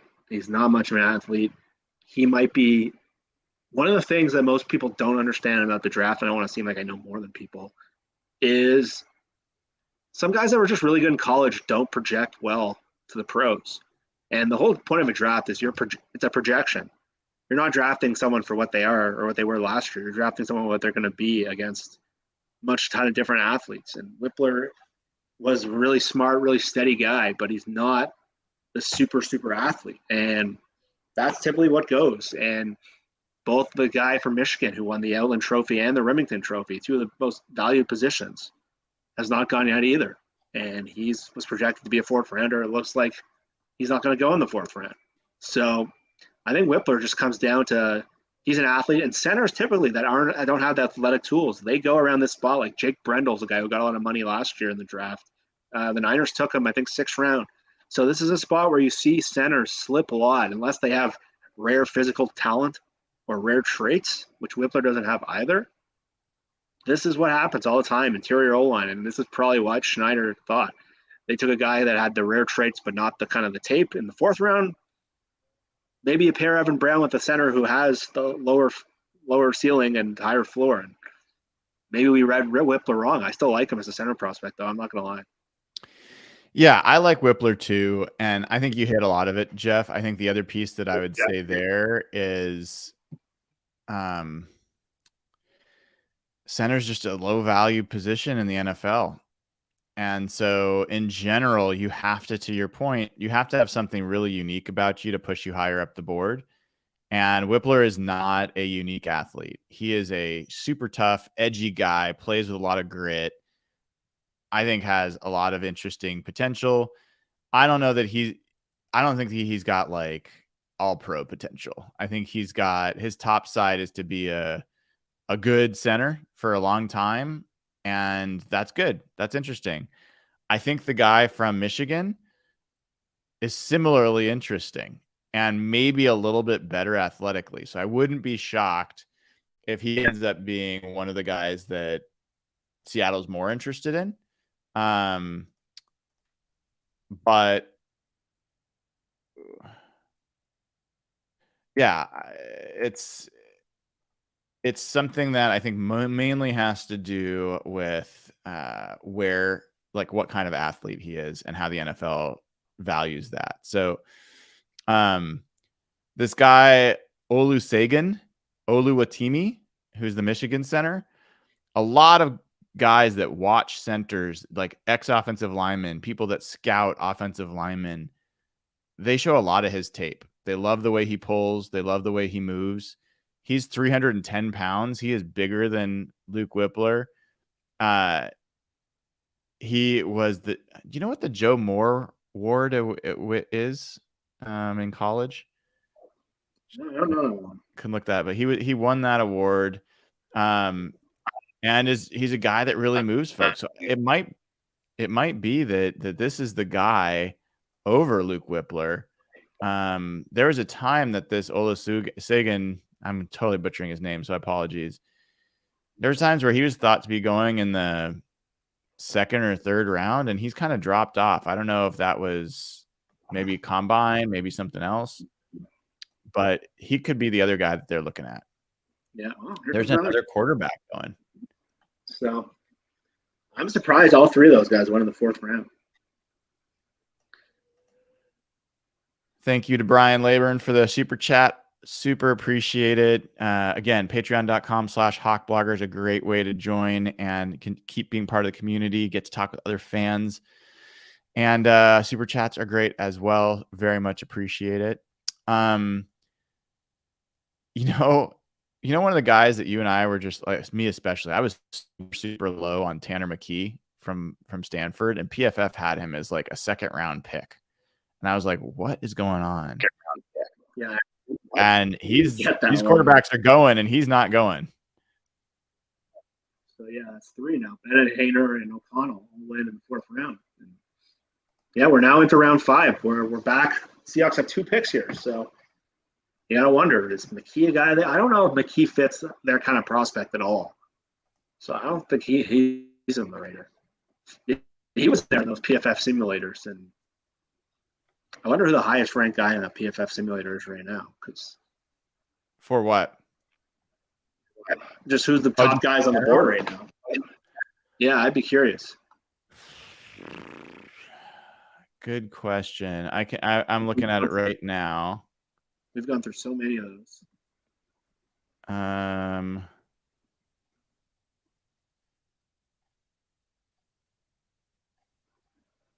Has DJ Turner been picked?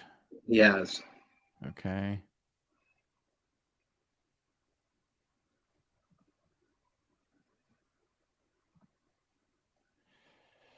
I don't know if Clark Phillips has been picked. Cornerback? He went last round. Yeah, he just went. Okay. All right. Has Ojomo was 93rd. Has Travius Hodges Tomlinson gone yet? That really small cornerback? He is not. He's still on the board. I mean, he's 5'8" and 178 pounds, so it was always questionable where he was going to go, but he's 69th on their board. Yeah, well, Coburn and Jacqueline Roy are still there on defense. Jared Clark, Jalen Redmond. Yasir Abdullah goes to Jacksonville. Okay, so that was an edge guy that a lot of people thought could play inside linebacker. That's a smart pick in the 5th round. You got to take a flyer on a guy like that. I think there's a decent amount of some of the running backs available. Yeah, let me think. They do like Moro Ojomo. He's definitely on there still. Yeah, running backs. A lot of running backs went last night. Dwayne McBride is still available. Right. That was a guy I thought was a decent pick for them. Chase Brown, Deuce Vaughn. Jamie Robinson is a guy that has made a visit to the Seahawks. Safety can play corner. I don't know that they'd really need that again. Deuce Vaughn was a guy I really liked. Super small dude, but Washington just traded. Do not need another running back.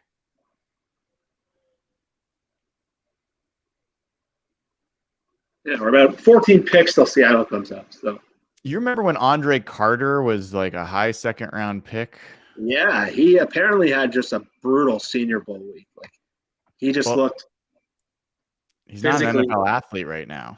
He's not an athlete, and one of the weirdest things I'd heard, which is just hard to wrap my head around. Apparently, the Army football team is like a brutal weight training program, and guys that come out of there are just not at the same kind of level as all these other big schools. If you're training for the Army, you figure weight training would be like their go-to thing. But he was a guy that I was told. I remember talking to you, like he might be undraftable. But yeah, there's Kenny McIntosh from Georgia still out there running back. But 5th round, where could they go? The safety market, as we projected, has been. Some people said it was better than we thought. There's not been, and Antonio Johnson hasn't been drafted. What do you think about JL Skinner? I mean, this is a guy that the Seahawks have been linked to quite a bit. He could play any of box safety, linebacker, slot. Like he's this weird kind of tweener, but is a super physical player. He definitely has Seahawks. He's Seahawky, right.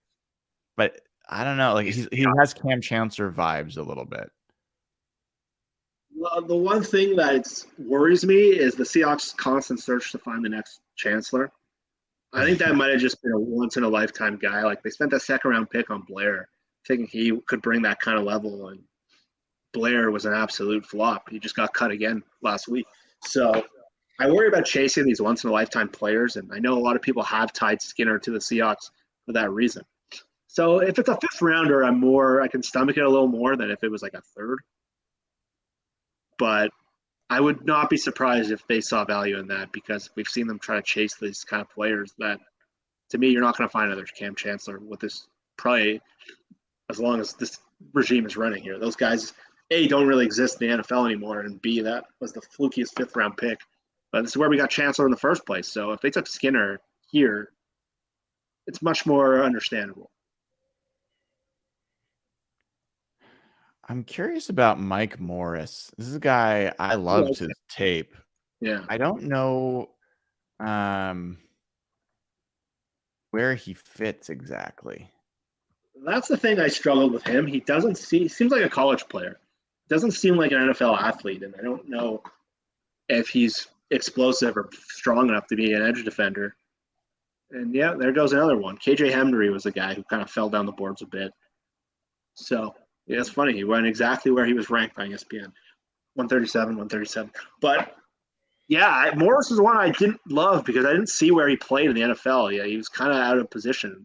We saw when you're like a tweener, obviously with Collier, we saw firsthand how that works. I saw Morris similar. He seemed like a guy who would be really good in college, but I don't think he's explosive enough or physical enough to be anything more than like a rotational guy. But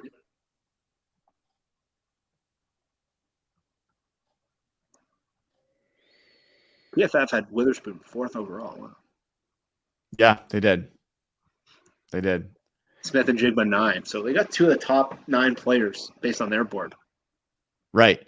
I mean, I listened to a lot of the PFF pod. I mean, as you know, I listened to pretty much every pod on the draft for a while. But before Witherspoon was even being talked about to the Seahawks, I mean, I heard them talk about him, and the basic thing that they said is 2 things.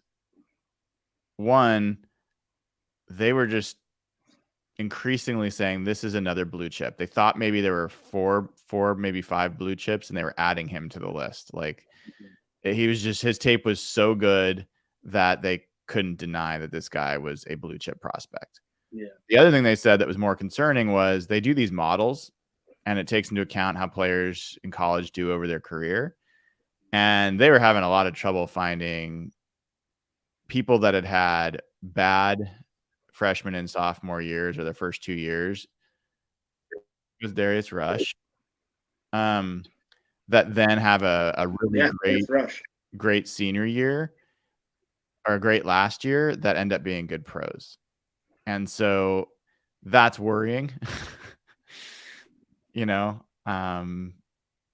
what makes me feel a little bit better about that, I don't know how much you heard about Pete talking about him, but Pete talked about his top 30 visit, and Pete just grilled him on, what were you seeing here? How did you make that decision to make the jump on the ball? And Pete heard just great answers, that these weren't just pure instinctual things. He was seeing the game in a way that most people don't see. And I think that's a really good sign that when you get in the NFL, he's going to be able to he'll get taken advantage of early on, because he'll probably jump some routes and get burned on some double moves. But if he's a good, smart, instinctual player with the traits he's got, having a playmaking cornerback, not just a guy that can shut down somebody with coverage, but can also actually break up passes, somebody that can actually take the ball away, that's really, really valuable. So yeah, they were very high on Devin Witherspoon. Yeah, he reminds me a lot of one of the guys the Seahawks did have in their building for a very short period of time, Antoine Winfield, where he's a really unique player, where he wasn't known just for coverage. It was how physical of a tackler he was. And Winfield was an Ohio State Big Ten guy, just crushed it as a first-round pick with Buffalo, and moved to Minnesota, became like a legend in Minnesota. And they remind me in terms of playing style. I remember I first came across Witherspoon's name when Daniel Jeremiah had him as one of the top 5 players in the draft, and I had not heard of him during the last college season. So I started digging into who this guy was, and he's just a unique kind of player. You don't see. I saw Pete obviously made the Polamalu comparison, but like, he's just not a guy that you see. Most top corners are guys tall and rangy and cover corners like Ramsey or Sauce Gardner or Stingley. He's like guys with freakish arms. Witherspoon's a guy, and one of the things, if you watch the Seahawks last year, is how bad they were at tackling. And so having a guy who can like tackle Deebo Samuel in space, and like there's been so many games against the Niners where Deebo just runs through like 6 Seahawks defenders. There's one game like 2 years ago where he like scored an 80-yard touchdown because he broke like 7 times. There's another quarterback. Oh my God. Interesting. It's a weird pick. It's a weird one to pair with Kyler. Yeah, and so I think Witherspoon, that doesn't been talked about enough, is how bad this team was at tackling. And now they've added guys, I think, pretty good tacklers, and who can. You're gonna play Deebo Samuel twice a year, having a guy who can go up and hit him. I think that makes a big difference. But yeah, so the Seahawks have 2 picks within 4 coming up, though. So they pick 17th in this round. Yeah, so they're. Once we get close, we'll remind people to not tip picks in here. I know folks probably would like people to not tip picks the whole time. I get that. If you want to be absolutely the nicest, not sharing the picks until you see them on the screen would be great all the way through. If you want to just be okay, once we get to the Seahawks pick, do not tip. Do not say it's a good pick or a bad pick or exclamation mark or not. Just hang on. Let people enjoy it. Let people see it as it comes in. We'll react together. Once you see it on the screen that's being shared in front of you, then we'll all see it at the same time. All right. So be a good community member. Yep.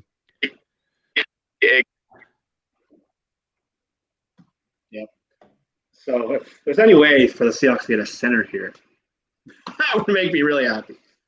But quite a bit way to go. But they're in an interesting spot, because do you think it's another interior D-line? You think it's a nose tackle? They got 2 spots coming up. They haven't drafted a safety. They haven't drafted a linebacker. They could take another running back.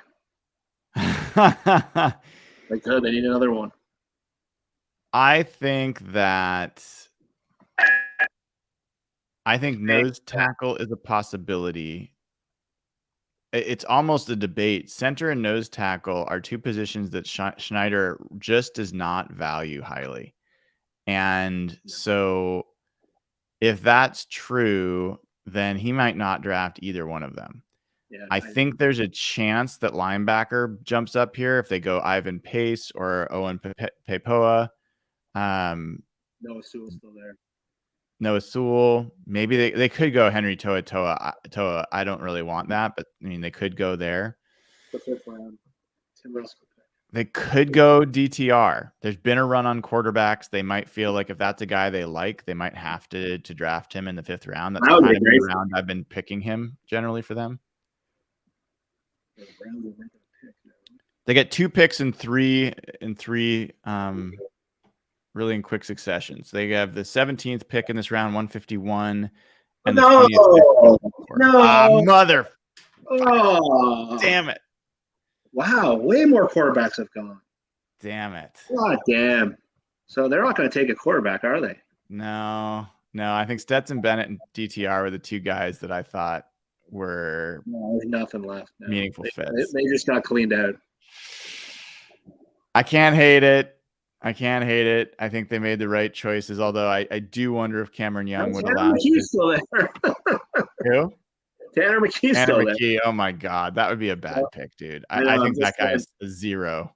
PFF had him in like the 3rd round. It's been like 7 quarterbacks. Oh, DTR.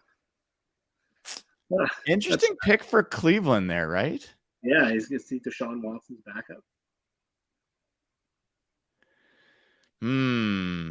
All right.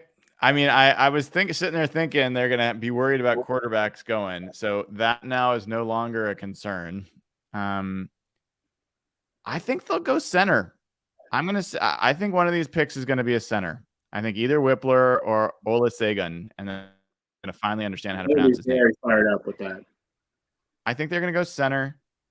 I think they could go true. In their mind, they might have just got their nose tackle. So they could go Carl Brooks, who's more of a 3-4 end. I think linebacker's decent chance. Could go tight end. Will Mallory hasn't gone yet. Zach Kuntz is still available. They could shock everybody and go safety with JL Skinner. I think any of those things are possible.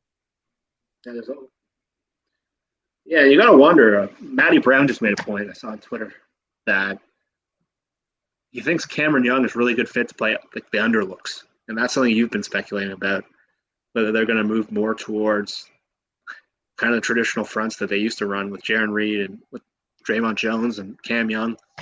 He thinks he's a really, really good fit to play in those 4-3 underlooks that they have been historically successful with. So that's curious. I don't know how you can come to that conclusion from one pick, but. Well, I started asking that when they started talking about Jaron Reed as a nose tackle. Yes. Because Jaron Reed is not a 3-4 nose tackle. He is a nose tackle in a 4-3. He can play that role in a 4-3 where you've got 4 defensive linemen. If you are a 3-4 and you are anchoring the middle of that line and you need to be able to hold up against double teams, in a way that's very different than you need to do it as a 4-3 nose tackle, you just need to be a bigger dude. You need to be an Al Woods. And so you think about it, we were wondering why they cut Al Woods. We thought, okay, maybe it's the injury because he got injured late last season. But then they signed Jaron Reed. They talk about him literally as a nose tackle potentially. Now they draft a guy that is essentially Jaron Reed. They listed a nose tackle. And they haven't picked a 3-4 nose tackle. A lot of signs are starting to point to moving more to that 4-3 under. It's certainly interesting because now the need for a nose tackle is far less. Well, but then let's talk about what that would mean, because that affects the 3-4 outside linebacker. So that would mean, well, this actually starts to be interesting, right? So Derek Hall, some of those scouting reports I read about him is that he's a 4-3 defensive end, that they don't think he's a 3-4 outside linebacker. Okay. Yeah, he's really stout defensive lineman against the run. So that's another indication in that regard. Darrell Taylor, we already have talked about, is not a good guy in dropping into coverage and as a 3-4 outside linebacker. At least he hasn't proven it yet. Yeah. He's more logical as a 4-3 end. Boye Mafe, I don't know enough. I can't say as much there. Uchenna Nwosu was a very clear 3-4 outside linebacker. He was a logical fit there. I think he still could play like a Leo type position, like a Chris Clemens role. But then you've got, I don't know, Darrell Taylor and Uchenna Nwosu are almost playing the same position. And who's your Sam linebacker? That's the question, yeah. Like maybe Devin Bush becomes your Sam linebacker, and Bobby inside with who? I guess Bobby, yeah, Bush. Jamal becomes your weak side linebacker. Oh, that's asking a lot. I don't know. Or you can just be a hybrid. You can do a little of both. But I don't know if that's a way to build a team. Well, they've always been a little bit of hybrid, but it was really the positions that really change when you go to 3-4 is the nose tackle, the defensive ends that you play. Oh, Jacqueline Roy. A lot of people like this guy. I've heard a lot of chatter about him. Yeah, that's a good pick. I did not do as much research on Jacqueline Roy.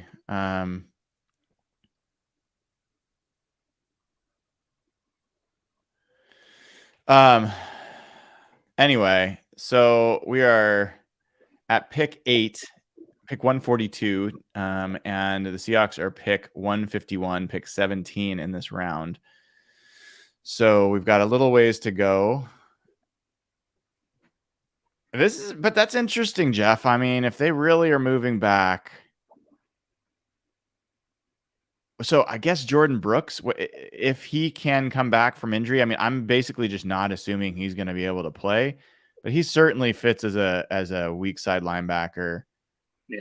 And so if you had Bobby in the middle, Jordan was weak, and then you had Bush I would feel a lot more comfortable with Devin Bush if he was a Sam linebacker in a 4-3, because that position comes off the field all the time. That position plays like 30% of the snaps. Exactly. It totally. That's the first question I'd be asking from that press conference. Say, you're not probably going to get an answer, but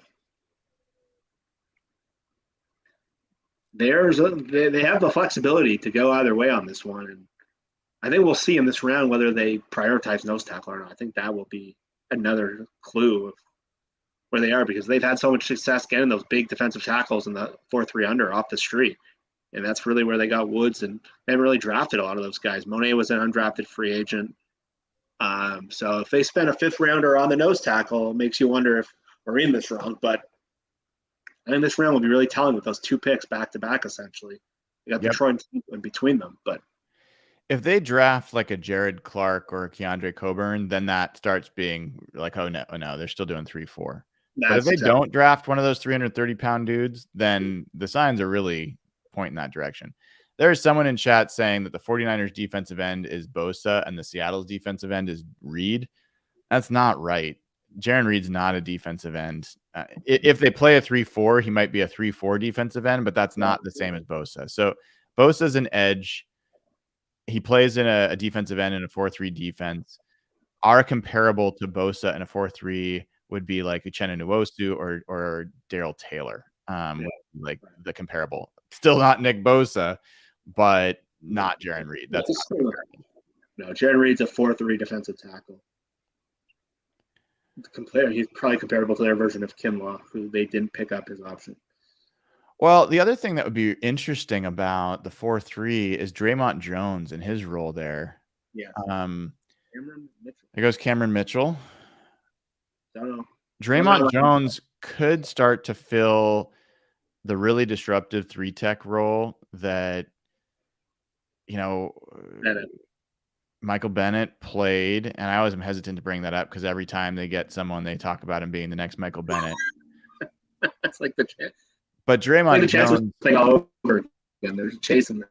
But yeah. It's not just people. You're right. The coaches even talk about it. Michael Bennett too much. They shouldn't. Oh. But yeah, I don't know. I guess, Jeff, that's maybe the most optimistic way to think about that. The Seahawks are going to change scheme-wise to affect their ability to defend the run more than change personnel-wise. Yeah. And there's some reason to believe that. They had a lot of the same players last year as the year before. The year before, they were a top 10 run defense and a top 5 run defense most of the year. Last year, they were one of the worst. And the only real change was the scheme they were running.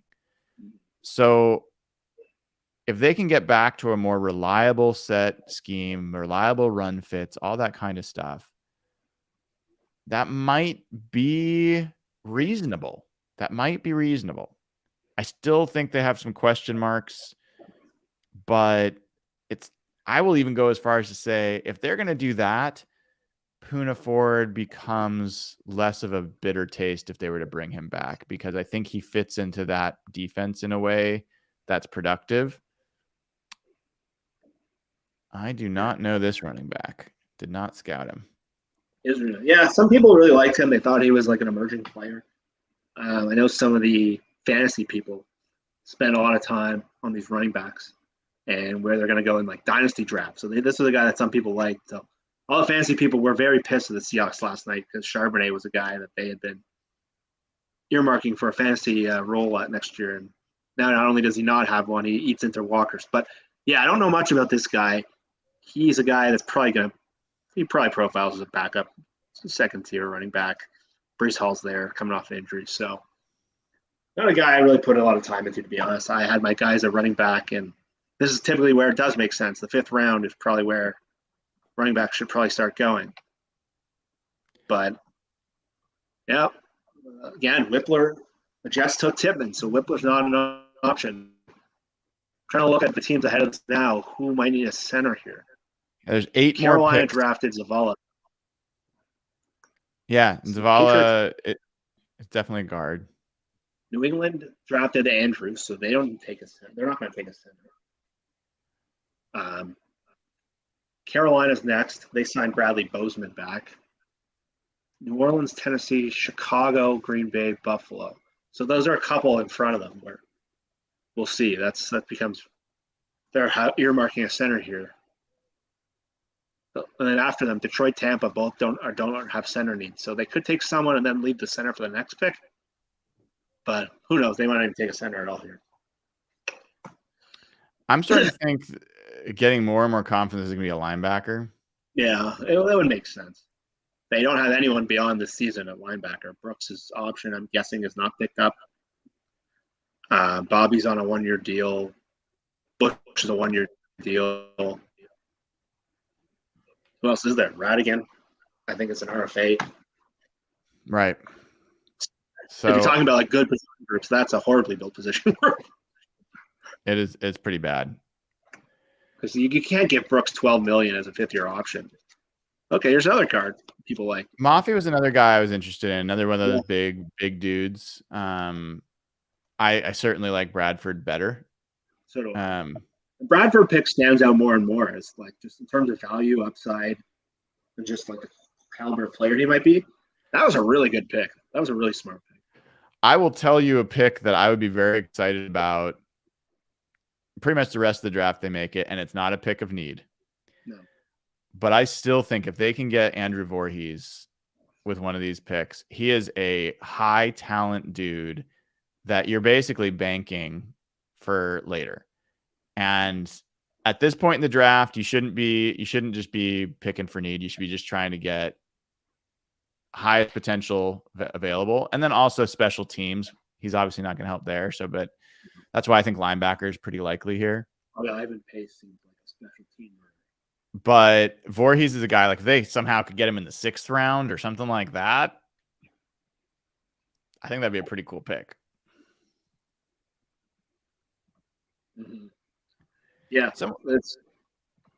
Someone was asking about Antonio Johnson and why he's dropped the safety. I never liked him for Seattle because he's pretty redundant. He's like a box safety. I think JL Skinner, if they're going to go with a surprise in that route, I think Skinner's a more interesting prospect than Johnson. But I don't know. Did you have any read on that?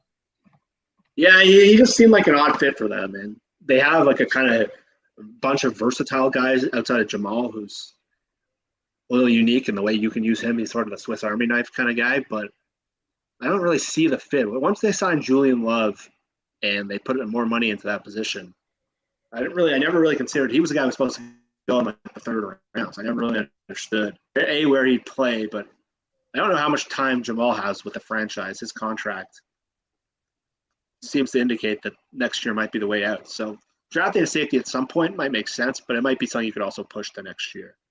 And you don't have to spend. It's not a necessary pick. You have the bodies there. You have enough people. You can put an undrafted free agent to be a special teams guy. So I never looked at like the round 2 to 4 safeties particularly closely. And that was a guy who was supposed to fit in that group. I don't really see the fit unless it's just a pure luxury pick.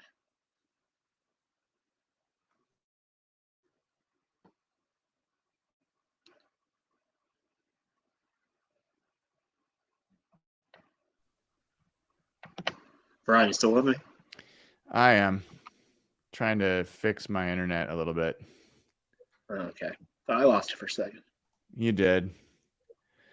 But you didn't really miss me. I know you didn't. A little bit. You look frozen. That was the difference.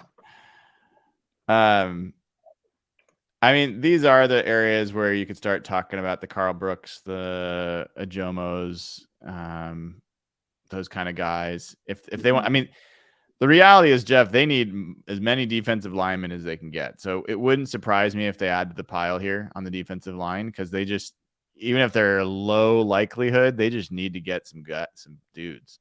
Exactly.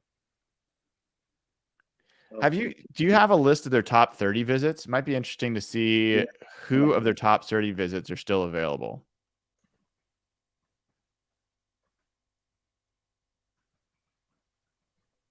There goes one of them.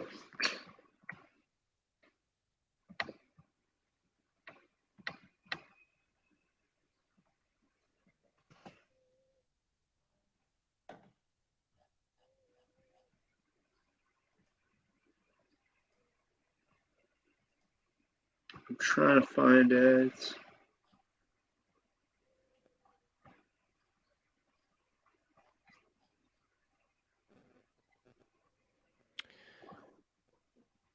So I don't know why this did. Oh, there it goes. There's Jamie Robinson. This was another guy that was linked to the Seahawks. He goes. He's a safety, but a lot of people see him as a corner. Okay, so I have the list up. So defense, they had Jalen Carter went, Zach Pickens went, Calvin Avery, DT from Illinois. I think he went. Yeah, edge rushers, Will Anderson went, Yaya Diaby went last night, Lucas Van Ness went, Addy went today, Byron Young went yesterday to the Rams, Will McDonald went, Nick Herbig went, Jamie Robinson, Trent Simpson, Jatavius Martin. Hold on a second. Calvin Avery did not go. So on defense, Robert Cooper is not gone.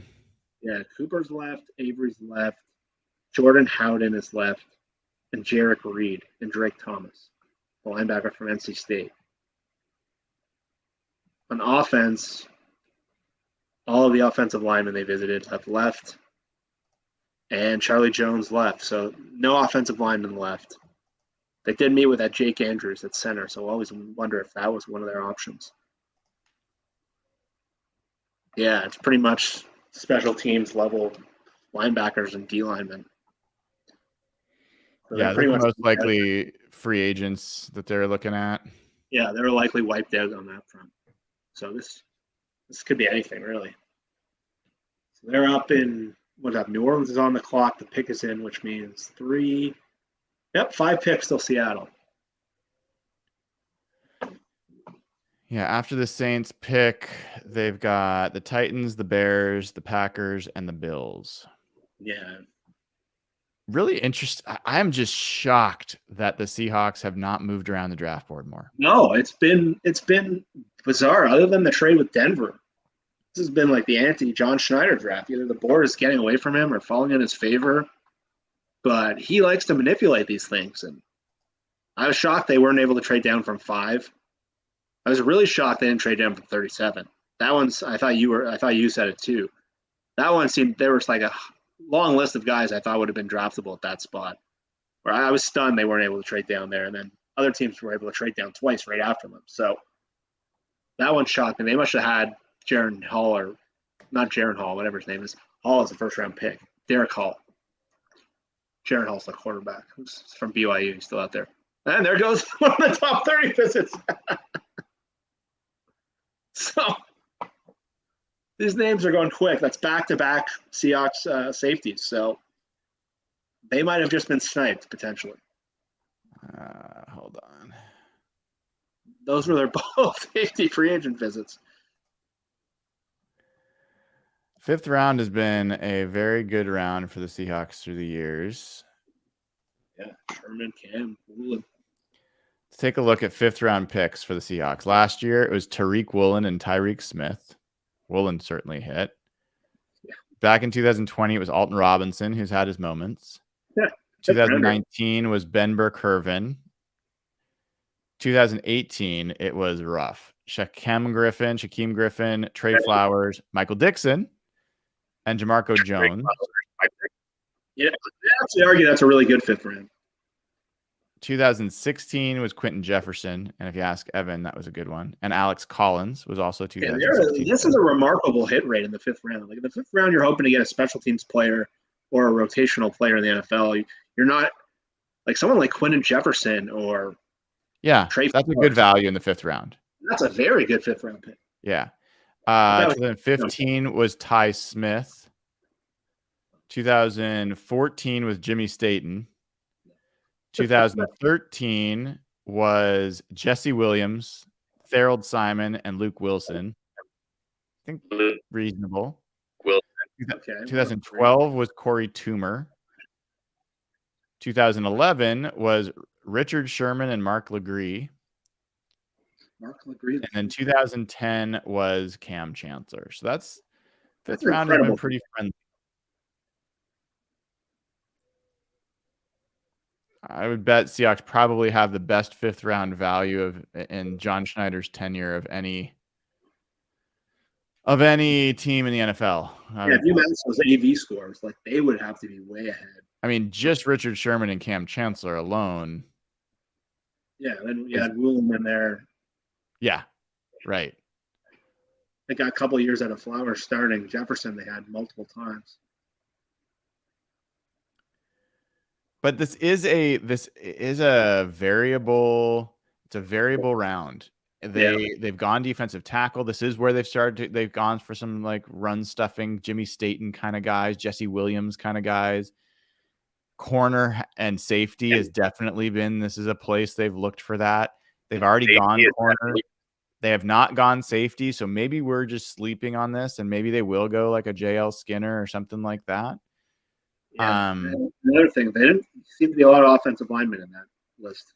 No, I mean, I think we when we did this show about Schneider's draft tendencies, as far as centers go, let me pull this up again. There's Ethan Posick in the 2nd round, and then there's Joey Hunt and Christian Sokoli in the 6th. That's it. So I think they might go center here. That center and linebacker feel like the right move. Yeah, but I also think they could go linebacker and safety and be thinking special teams. Like we might be thinking about it. Where we make the mistake here, Jeff, is we think about it as a positional fit. They're probably thinking about athletes from a special teams perspective. I think Will Mallory is another name to watch, tight end wise. Yeah.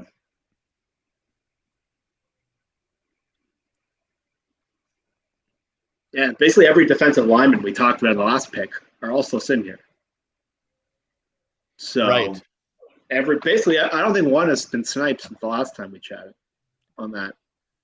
So if you're looking at interior defensive linemen, you're looking at Coburn is still there. He used PFF's 139 or around pick 155, 153, I think we are. So he's still there. Jared Clark, 166. Jalen Redmond. Jomo was their 30th. He was ranked in the 90s. So He's still there. So I don't know if maybe they double dip here like they did at corner last year. I don't see any edge defenders that are going to be worth. Mike Morris is an interesting one, depending. Yeah, Mike Morris is still there. But Carl Brooks is still there. Yep. There are 3 picks before the Seahawks are up, and it's going to happen fast with the Seahawks. They're going to have 151, and then they're going to have 154. The center, because I think center was a spot for them. And Barry, the pick is in, so hoping they don't get sniped here.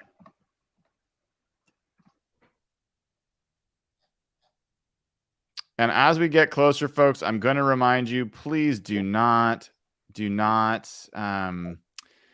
tip picks in the chat. Do not react to picks. Do not do exclamation marks or anything else, or it's a good pick or it's a bad pick. Just focus on what's on the screen. And once you see the pick show up on the screen, then we can all react together. But don't spoil it for other folks. Let us react together, especially as we get closer to the Seahawks pick. Do not tip picks. We appreciate. Oh, there goes Noah Sewell. Okay. All right. Interesting. Yep. I mean, it's possible that was a guy the Seahawks were interested in. He's a little bigger. He's almost 250 pounds. Yep. A good blitzer. Has NFL bloodlines. So, I mean, it's possible that was a guy that they were hoping for. All right. So 2 till Seattle. Let's go. Green Bay, Buffalo. Now, Green Bay went very heavy on tight end last night. They went. Yeah. Now, the Seahawks have Carl Scott on their staff, former Alabama dude. Maybe he has inside info on Toa, and that's going to affect his rating. I don't know. I mean, Brooks is pick's already in for Green Bay. Wow. They knew who they wanted. So, all right, we got 2 more to us.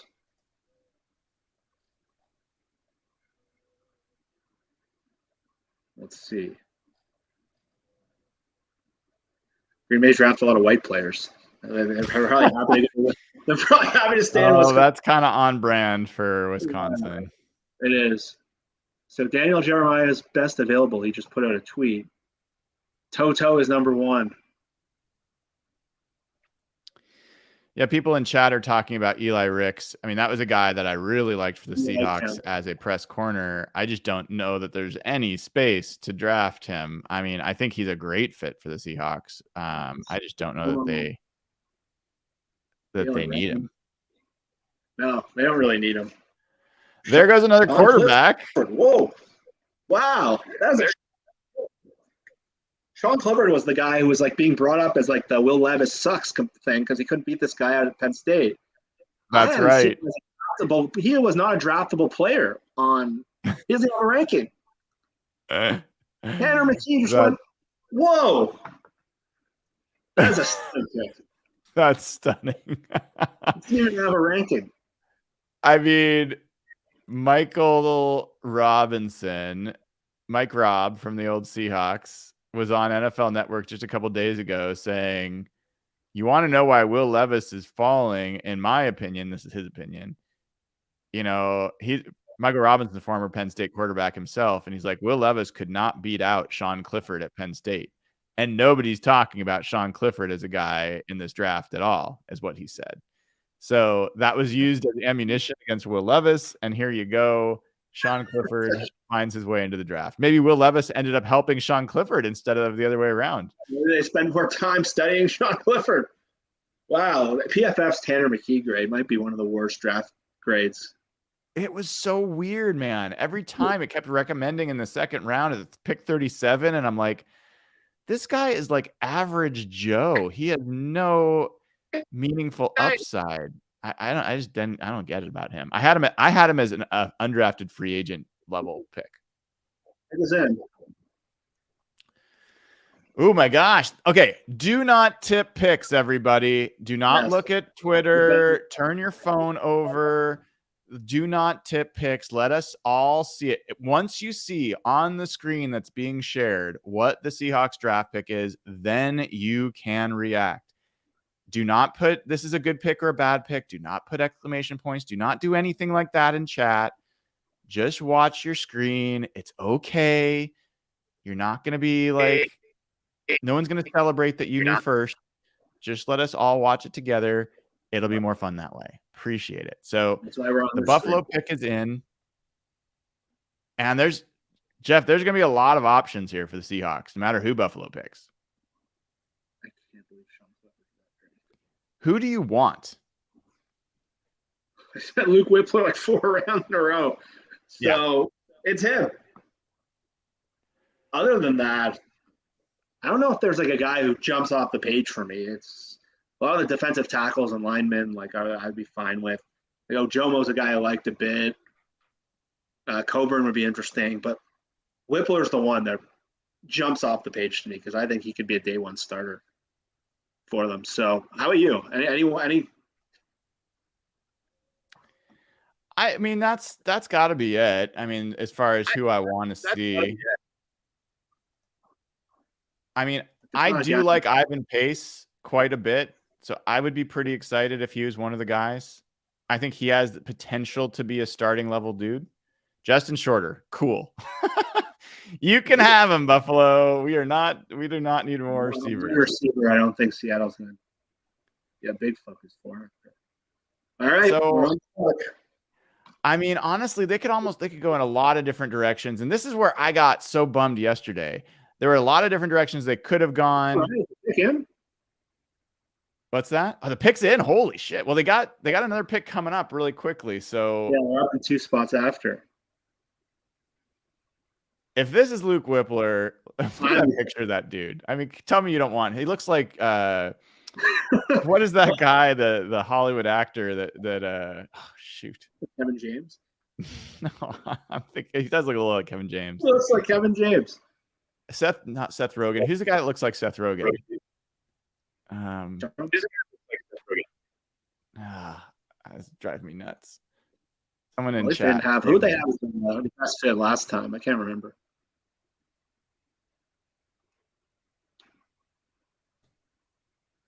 Well, this is the moment of truth. Jonah Hill. Oh, I was like, that's the pick, Jonah Hill? He looks like Jonah Hill. Okay, let's see. Mike Morris. Okay, there's your guy. Brian, you're having a pull. I'm okay with this. I think Mike Morris. Mike Morris is I think he is a starting potential dude. The interesting thing for me here, Jeff, this is a 4-3 player. Yeah, that is fascinating. He is very clearly a 4-3 defensive end. He is not a 3-4 outside linebacker, and he is not an interior player. Power guy sets the edge. Wow. Brian, that's 2 pulls for you. Thanks, dude. Well, I mean, I think there was something about him as an interesting fit for the Seahawks, but it really was position. The only thing kept me from like being sure about it was he's not a 3-4 player. Yeah. That's 2 now, where him and Cam Young, you got to wonder. It's sure looking that way, isn't it? And well, you think about what Richard Sherman's comment. He said they're going back to the scheme. So wow, Mike Morris is a 275-pound guy. I'm going to do a quick, everyone forgive me. I'm going to share this really quickly just so we can look at him together from a PFF standpoint. I'm calling Cam Young. This is why you have to listen to these shows. Dude, you've been all over it. So I think the next pick has got to be either center or linebacker. Yeah, I think I wouldn't be surprised if it is Ivan Pace because maybe they think they can wait. I also would not be surprised if it is not Whippler, but it's Olasagan, the Michigan center. The thing is, Detroit and Tampa have center, so they might have been like, let's get this guy first. That's a good point. Frank Ragnow and Ryan Jensen are very good centers. That's a good point. And here's the other thing. I joked about it, but a lot of teams, like the coaches, call the college coaches to get, inside scoops on the players. Carroll calling Harbaugh would be hilarious. But the truth is, Harbaugh plays a very similar style. And so those kind of guys might be exactly this is another guy that did not have he did not have a number. Colby Source. Lions, strange looking draft. How many William and Mary players have ever been picked? All right, so the Seahawks are up again. All right, do not tip picks, folks. You did an excellent job last time. Just hold off one more time. Do not react. Do not say anything. Yes, I love the comment that Colby has no picture. He is the faceless draft pick in this draft. So what I'm going to predict that the Seahawks are going to go linebacker. I'm going to say Ivan Pace. Yeah, that's probably smart. I think the Seahawks have had a fantastic day 3 for the record.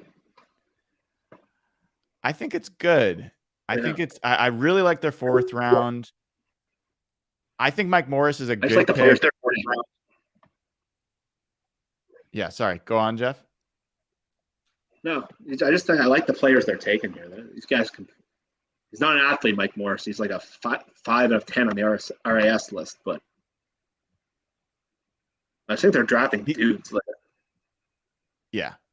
That's the thing. That's my only knock on Mike Morris is I don't think his upside is super high.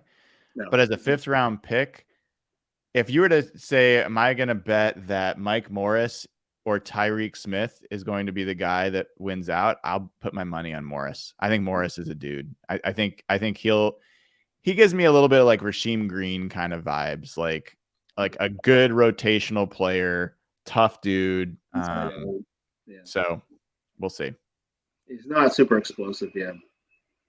No, but I liked his tape more than some of the draft guys, and I'm not obviously a draft guy, but I like the way he shows up on the edge. I think he is I don't know. I'll look up some of the things I've seen about him, but I like him. Yeah, I know you, and I think Griff was a fan of his. Oh, right. That's good. Griff watches a hell of a lot more than I do. Yeah. I am super fascinated by what's going to happen here. I think one of these picks would have been DTR if he was available, and that would have been a lot of fun. I would have been excited about that. Tampa's in, which means we're back on the clock. Servosia Dennis? He had a rating at least. He's got a picture too. He's got a picture. He's got a rating. So we're back on the clock. Hopefully, we're about to steal whatever pick San Francisco is going to take. That is a fantastic name. Servosia. All right, we're back. Come on, take Whippler. Take Whippler. I'd be happy if that happened for a few different reasons. Whippler. Or they could go double Michigan here. They could.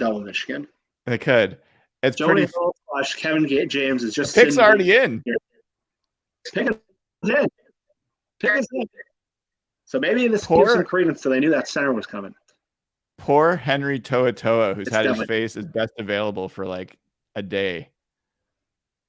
Definitely not going to be a center. Do not tip the pick, folks. Let's just watch it together. Mike Morris shocked me. I didn't think I'd know the guy off the top of my head. All right. Come on, Seahawks. Give me something here. Come on. Do something fun. Yeah, it's the person asking about is Olu still available? He is. So I think Ohio State and Michigan centers. Yep. They've got heavy Big Ten in this draft with and Jigba and Olu. Hey, okay, we got a center. They got a center. All right, good pick. They did that.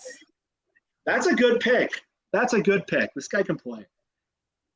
This guy might be as good as the centers drafted earlier. He might be. He was the Outland Trophy winner and the Remington Trophy winner last year. And he was a guy that went to the Senior Bowl and was really, really steady throughout the whole Senior Bowl process. He is a good player. Like that, they must have really not liked Whippler for the record. But yeah, that's a good pick. Jeff, what was one of the things that we said would be a home run for the Seahawks coming out of this draft? What could they have done on the offensive line that would have been a home run? Get a And the right center, guard and center. get a guard. I'm telling you, this has been a great day 3. I feel a lot better. I feel a lot better. 0 shots allowed and 400 pass block snaps in 2022.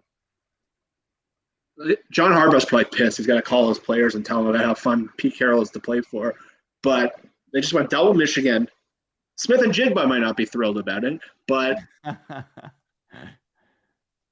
I thought Whippler was a much better prospect. Seattle must not have liked him. Maybe it's the size, maybe if it's his physical traits. Maybe it's medical. Yeah, Olu's a guy that was very highly regarded by people. I remember sending stuff. Why is nobody talking about this guy? I remember sending it to Evan and Brian. He was a guy that did really, really well at the Senior Bowl. He's just a steady guy. That him and Evan Brown, that's an interesting position group now. Well, remember, Evan Brown can play guard as well.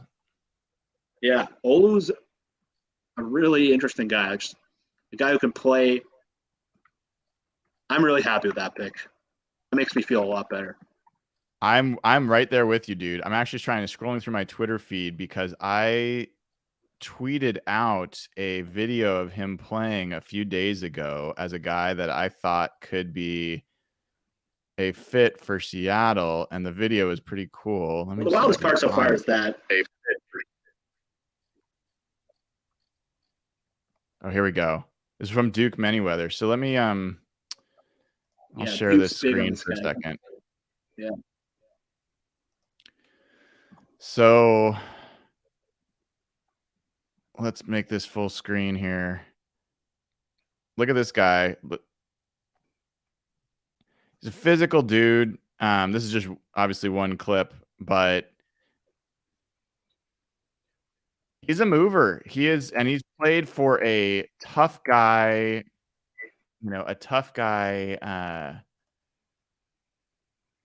coach who wants to run the ball. I think that two things, Jeff, that the first two things described about Anthony Bradford and Olu, they're excellent pullers. Yes, remember, and this is where you see the impact of Andy Dickerson. And Andy Dickerson wants a different kind of lineman that they had with Solari.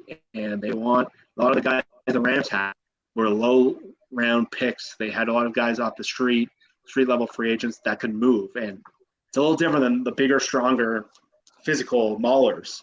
And I would not be surprised if they just really liked him as a depth option. Obviously, they weren't that high on Schmitz because Schmitz, they could have picked him at either spot in the second round. And maybe they like Tippmann a little more because he's an athlete, but this guy's a really, really good value pick. That's very exciting. Yeah, I think that the thing with Whippler, as much as you and I have liked him this whole time, physically, his upside was just lower. It's just realistically, he is not the athlete that Olu is. And if you don't believe that he is going to be able to really step up in the NFL and handle the interior line, then it's not great. This is a guy in Olu who's, he's a bigger dude. I think I want to say he's like 310 pounds. So Whippler's closer to 300. I think he looks more like a 295 guy. He's just super tough, and I like some of his traits that way. But Olu's been a multi-year clear performer, and the thing I like best is you don't need him to be a first-year starter. Maybe he is, but you don't need him to be. And now you've got competition at that center spot. And Jeff, let's dream. Let's dream for a minute. If he ends up being a plus center and Bradford ends up being a plus guard, you've got a center, a guard, two tackles that are going to be in their first or second year and grow up together, that are going to be under club control for 4 years. That's a big deal. It's what they wanted yesterday. And the great part is they took two of our handpicked guys. Bradford's a guy that they had a 30 visit with him. You really liked him. And Olu was the guy that I thought was like sort of the discount guy when they were rumored to be taking Schmitz. If Schmitz and Tippmann were gone, I always thought Olu was a very logical option. And to get him at the end of the 5th round, he's a guy who might be a really quality center. And I know Duke, I don't know if Duke's working with him, but Duke's been really high. Like, why is no one talking about this guy? He was very good in college. He can move. He's got the technique. And this is where centers tend to get drafted if they're not those first-round guys. So I don't know the story if Whippler has medicals or not, but this is a guy that right before the pick, we said Olu. So this is exactly what we wanted them to accomplish yesterday. They've taken 2 defensive linemen, 2 offensive linemen. This is exactly what we were so upset they didn't do yesterday. And just the quality of players they got. Like, I can't remember a Seahawks draft where I didn't have to Google one of their picks. They've taken, like last year, they're not taking guys off the consensus board. They're not taking guys no one saw coming. These are just good players up and down the board. And wow, it's been a heavy impact. All big schools, all well-known guys. The last 2 years have been a change in John Schneider's philosophy, and you see it in this draft. They let the board come to them in a way that was hard to watch at times. But it's really good. I mean, if I'm being hypercritical, which people are gonna be like, God dang it, why are you always so critical? But if I'm being critical, there's not the high upside defensive lineman here. That does, like, Cameron Young, as much as I think that's a good pick, he's not a high upside dude. My counter to that was this is not the draft for that, other than Jalen Carter. If they had swapped out Adi for one of these, or it would have to have been for Bradford. Would you rather have a high upside guard or high upside defensive end? Defensive end. Yeah, if you could have wiped out Cameron Young, put Adi in there, and taken Bradford at 21. But I don't know. Based on the guard run, I don't think we would have got. To me, a big thing was just putting this offensive line together. Mm-hmm. And that was such a big priority for me, and why I always felt a gut punch last night. Last night felt like a gut punch. And I feel so much better about the draft as a whole because they were able to get some of the guys that we really liked. We're just taking dice rolls. These are good players that we knew and we handpicked as legitimate options for them. So, yeah, I agree with you there. They're missing that freaked out defensive lineman. Adi would have been – I would have rather taken Adi than Derek Hall, to be honest. But Derek Hall's not that twitched up athlete. He's just like a good locker room, set the tone kind of guy who's got potential and will help their room. Mike Morris. They just got tough players up and down the board. They're adding a lot of talent to this team. Like every one of those players you go for. One of the other interesting things here, Jeff, is, again, if they're going 4-3 and there's a lot more evidence showing that that's the direction they're headed, Adi is super duplicative to Draymond Jones. They're both 280. Draymond Jones is going to be that guy. And I had been thinking that they were leading 2, 3, 4 defensive ends. That, like, they had one in Draymond Jones. I thought Jaron Reed could be the other, but that they needed kind of another mover like Draymond Jones, and that Adi could be that. If they're going 4-3, a 280-pound defensive tackle is not really what they're going to mostly be after, especially when they got Draymond Jones. So Adi might have just not been a fit for exactly what they want. There is no question at all that Anthony Bradford is a fit for what they're trying to do. So I'm pretty fucking excited, dude. As down as I was yesterday, they've done all of this and they got a 3rd round pick next year. Yeah, the text I sent you in the morning turned out to be pretty accurate. That they kind of botched day 2 last year, other than Lucas. It felt the same way, and then day 3. Not only pick guys we know and we handpicked, like it's exactly what we wanted to do yesterday. I feel way better about the shape of this draft than I did yesterday. I didn't think they'd come out of day 3 with these guys, and I think that's part of what made day 2 so frustrating, because it seemed like if they didn't go Garden Center there, maybe they just didn't like Garden Center at all. And the fact that they took those hand-picked positions, it's easier to swallow. It's easier to swallow the Charbonnet pick, which really hurt at the time. I still don't love the Hall pick, but every other pick from top to bottom makes sense. And they really don't have, other than linebacker and safety, they don't have really any needs left, and other than grabbing more defensive linemen. It's interesting that Noah Fant is still a Seahawk. Yeah.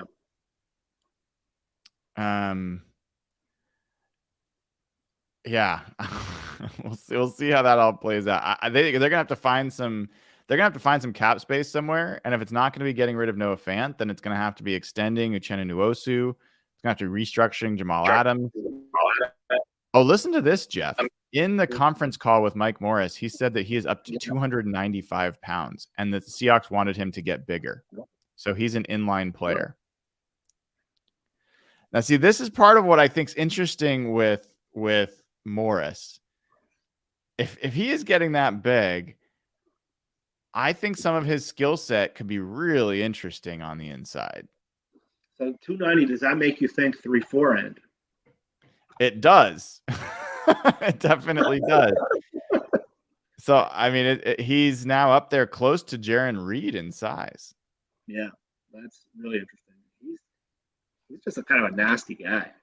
Like, he is a high upside college player. I personally didn't see the fit because he was 275. But that's a really interesting quote. Now, I wonder, because I was aware I never liked Tyree Wilson. I thought that 6'5", 270 guy was that middle of the round, like, miscast for them. And I didn't really understand it. Based on what we're hearing now, I don't think Tyree Wilson was big on their list. I think they probably viewed it, whether it was a foot thing, I don't get the sense that he was a big option for them. So at 290, I see a fit for Mike Morris a lot more than I would have an hour ago, where I said I was confused of where he fits in. He seemed like a high floor college guy with a low ceiling, but that's really interesting. If they can get him that, because he's a strong guy already, if he can play at that weight, that makes a big difference. I'm doing some reading myself here. I was just texting Evan telling us we've been having a great draft. I don't know if he believes it or thinks I'm lying. What is Evan saying?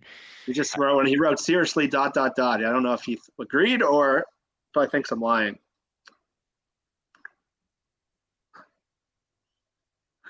I have to admit, I mean, I talked to you. I was like barely able to consider doing this show today because I was so frustrated about how day 2 went. And I'm happy. I'm happy we did this, man. I'm happy that we got the players we've got.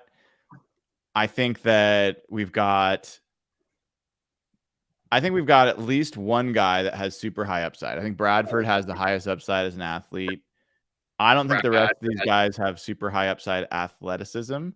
I do think that each one of those guys can play a potentially pretty meaningful role for the Seahawks. And I think Olu is maybe the most interesting from, the role that he could play for the Seahawks for a long time. Am I absolutely sure that John Michael Schmitz is going to be better than Olu? I can't say that I am. So, and I think what's his age? Do you know what his age is? I'll look it up real quick. Oh, he's 23. So he's 23. Older. I think Schmitz was like 24. 24, yeah. Right? Yeah, he's not a young guy. He was an All-American player, though. Yeah. So, I mean, this guy's won, as you said, Outland Trophy, Remington Award. He's a good dude. So I'm excited about what that can mean for the team and for the way they're reeling the roster. And look, the first round, we can't forget, man. They got the best receiver and the best corner in this draft. I love day 1. Day 1 was the draft. Obviously, if they greenlighted Jalen Carter, that's the A+ draft, Carter, Smith, and Jigba. But I've been on this show for so long. I'm going to talk about what I talked about the first segment. the thing I've knocked the team is like, why can't they just draft good football players, not focus on position as much, not focus on trying to fill a depth chart, what they did with Collier and D. Eskridge and all these things.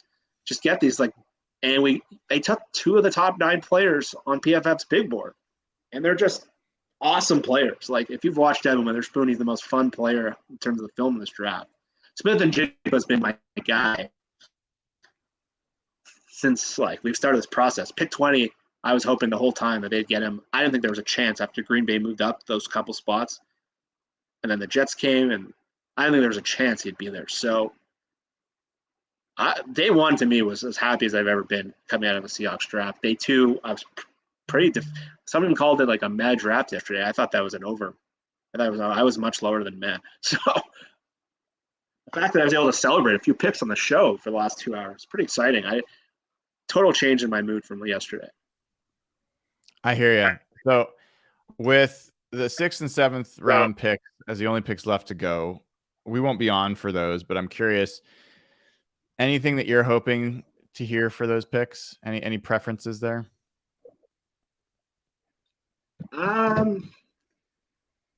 Not particularly. I'd like to see them get a linebacker. I like Ivan Pace. He's a guy I think I can play special teams. I don't really care about the safety thing as much. I know some people for roster building thinks it's really important, but I'd like to see them add another interior defensive lineman. I don't know if that's Coburn or Jomo, guys that can add to that group. There's a lot of the names that we looked at, and I would like to see them add one nose tackle or just another big defensive tackle. So I'm going to be keeping my eye on that. But yeah, these picks are typically, or the pick I wouldn't hate is that Kuntz guy. Mm-hmm. Take a flyer on him, get that ceiling there. There's no real quarterbacks I care about at this point. They're probably going to draft a running back or make it. But at this point in the draft, 6th-round pick, the percentage chance, I can't even think of 6th and 7th, how many of them have hit in Seattle. So I would tend to think either flyers or special teams guys. I don't have too strong of an opinion. What about you? Yeah, same. I'm expecting safety, linebacker, that kind of thing. There might be other offensive linemen they're interested in. It might be other they could go. Coburn still hasn't been picked. Gerard Clark hasn't been picked. If they are going to look for a true nose tackle, we'll see. They could go another running back, right? I mean, Chris Rodriguez was a guy that you and I both thought was a great fit for them. But generally, I don't care. 6th round, I'm looking for guys that have good athleticism, good potential, and that if they flame out, they're 6th or 7th round picks, and so be it. That's what's supposed to happen. So, Jeff, let's go ahead and wrap there, man. Any other closing thoughts you have before we wrap this thing up? Well, we've covered a lot. We've been on here almost 3 hours, but no, Will Mallory just went, so there goes one. He did. He did. The Colts have actually had a really, really good draft.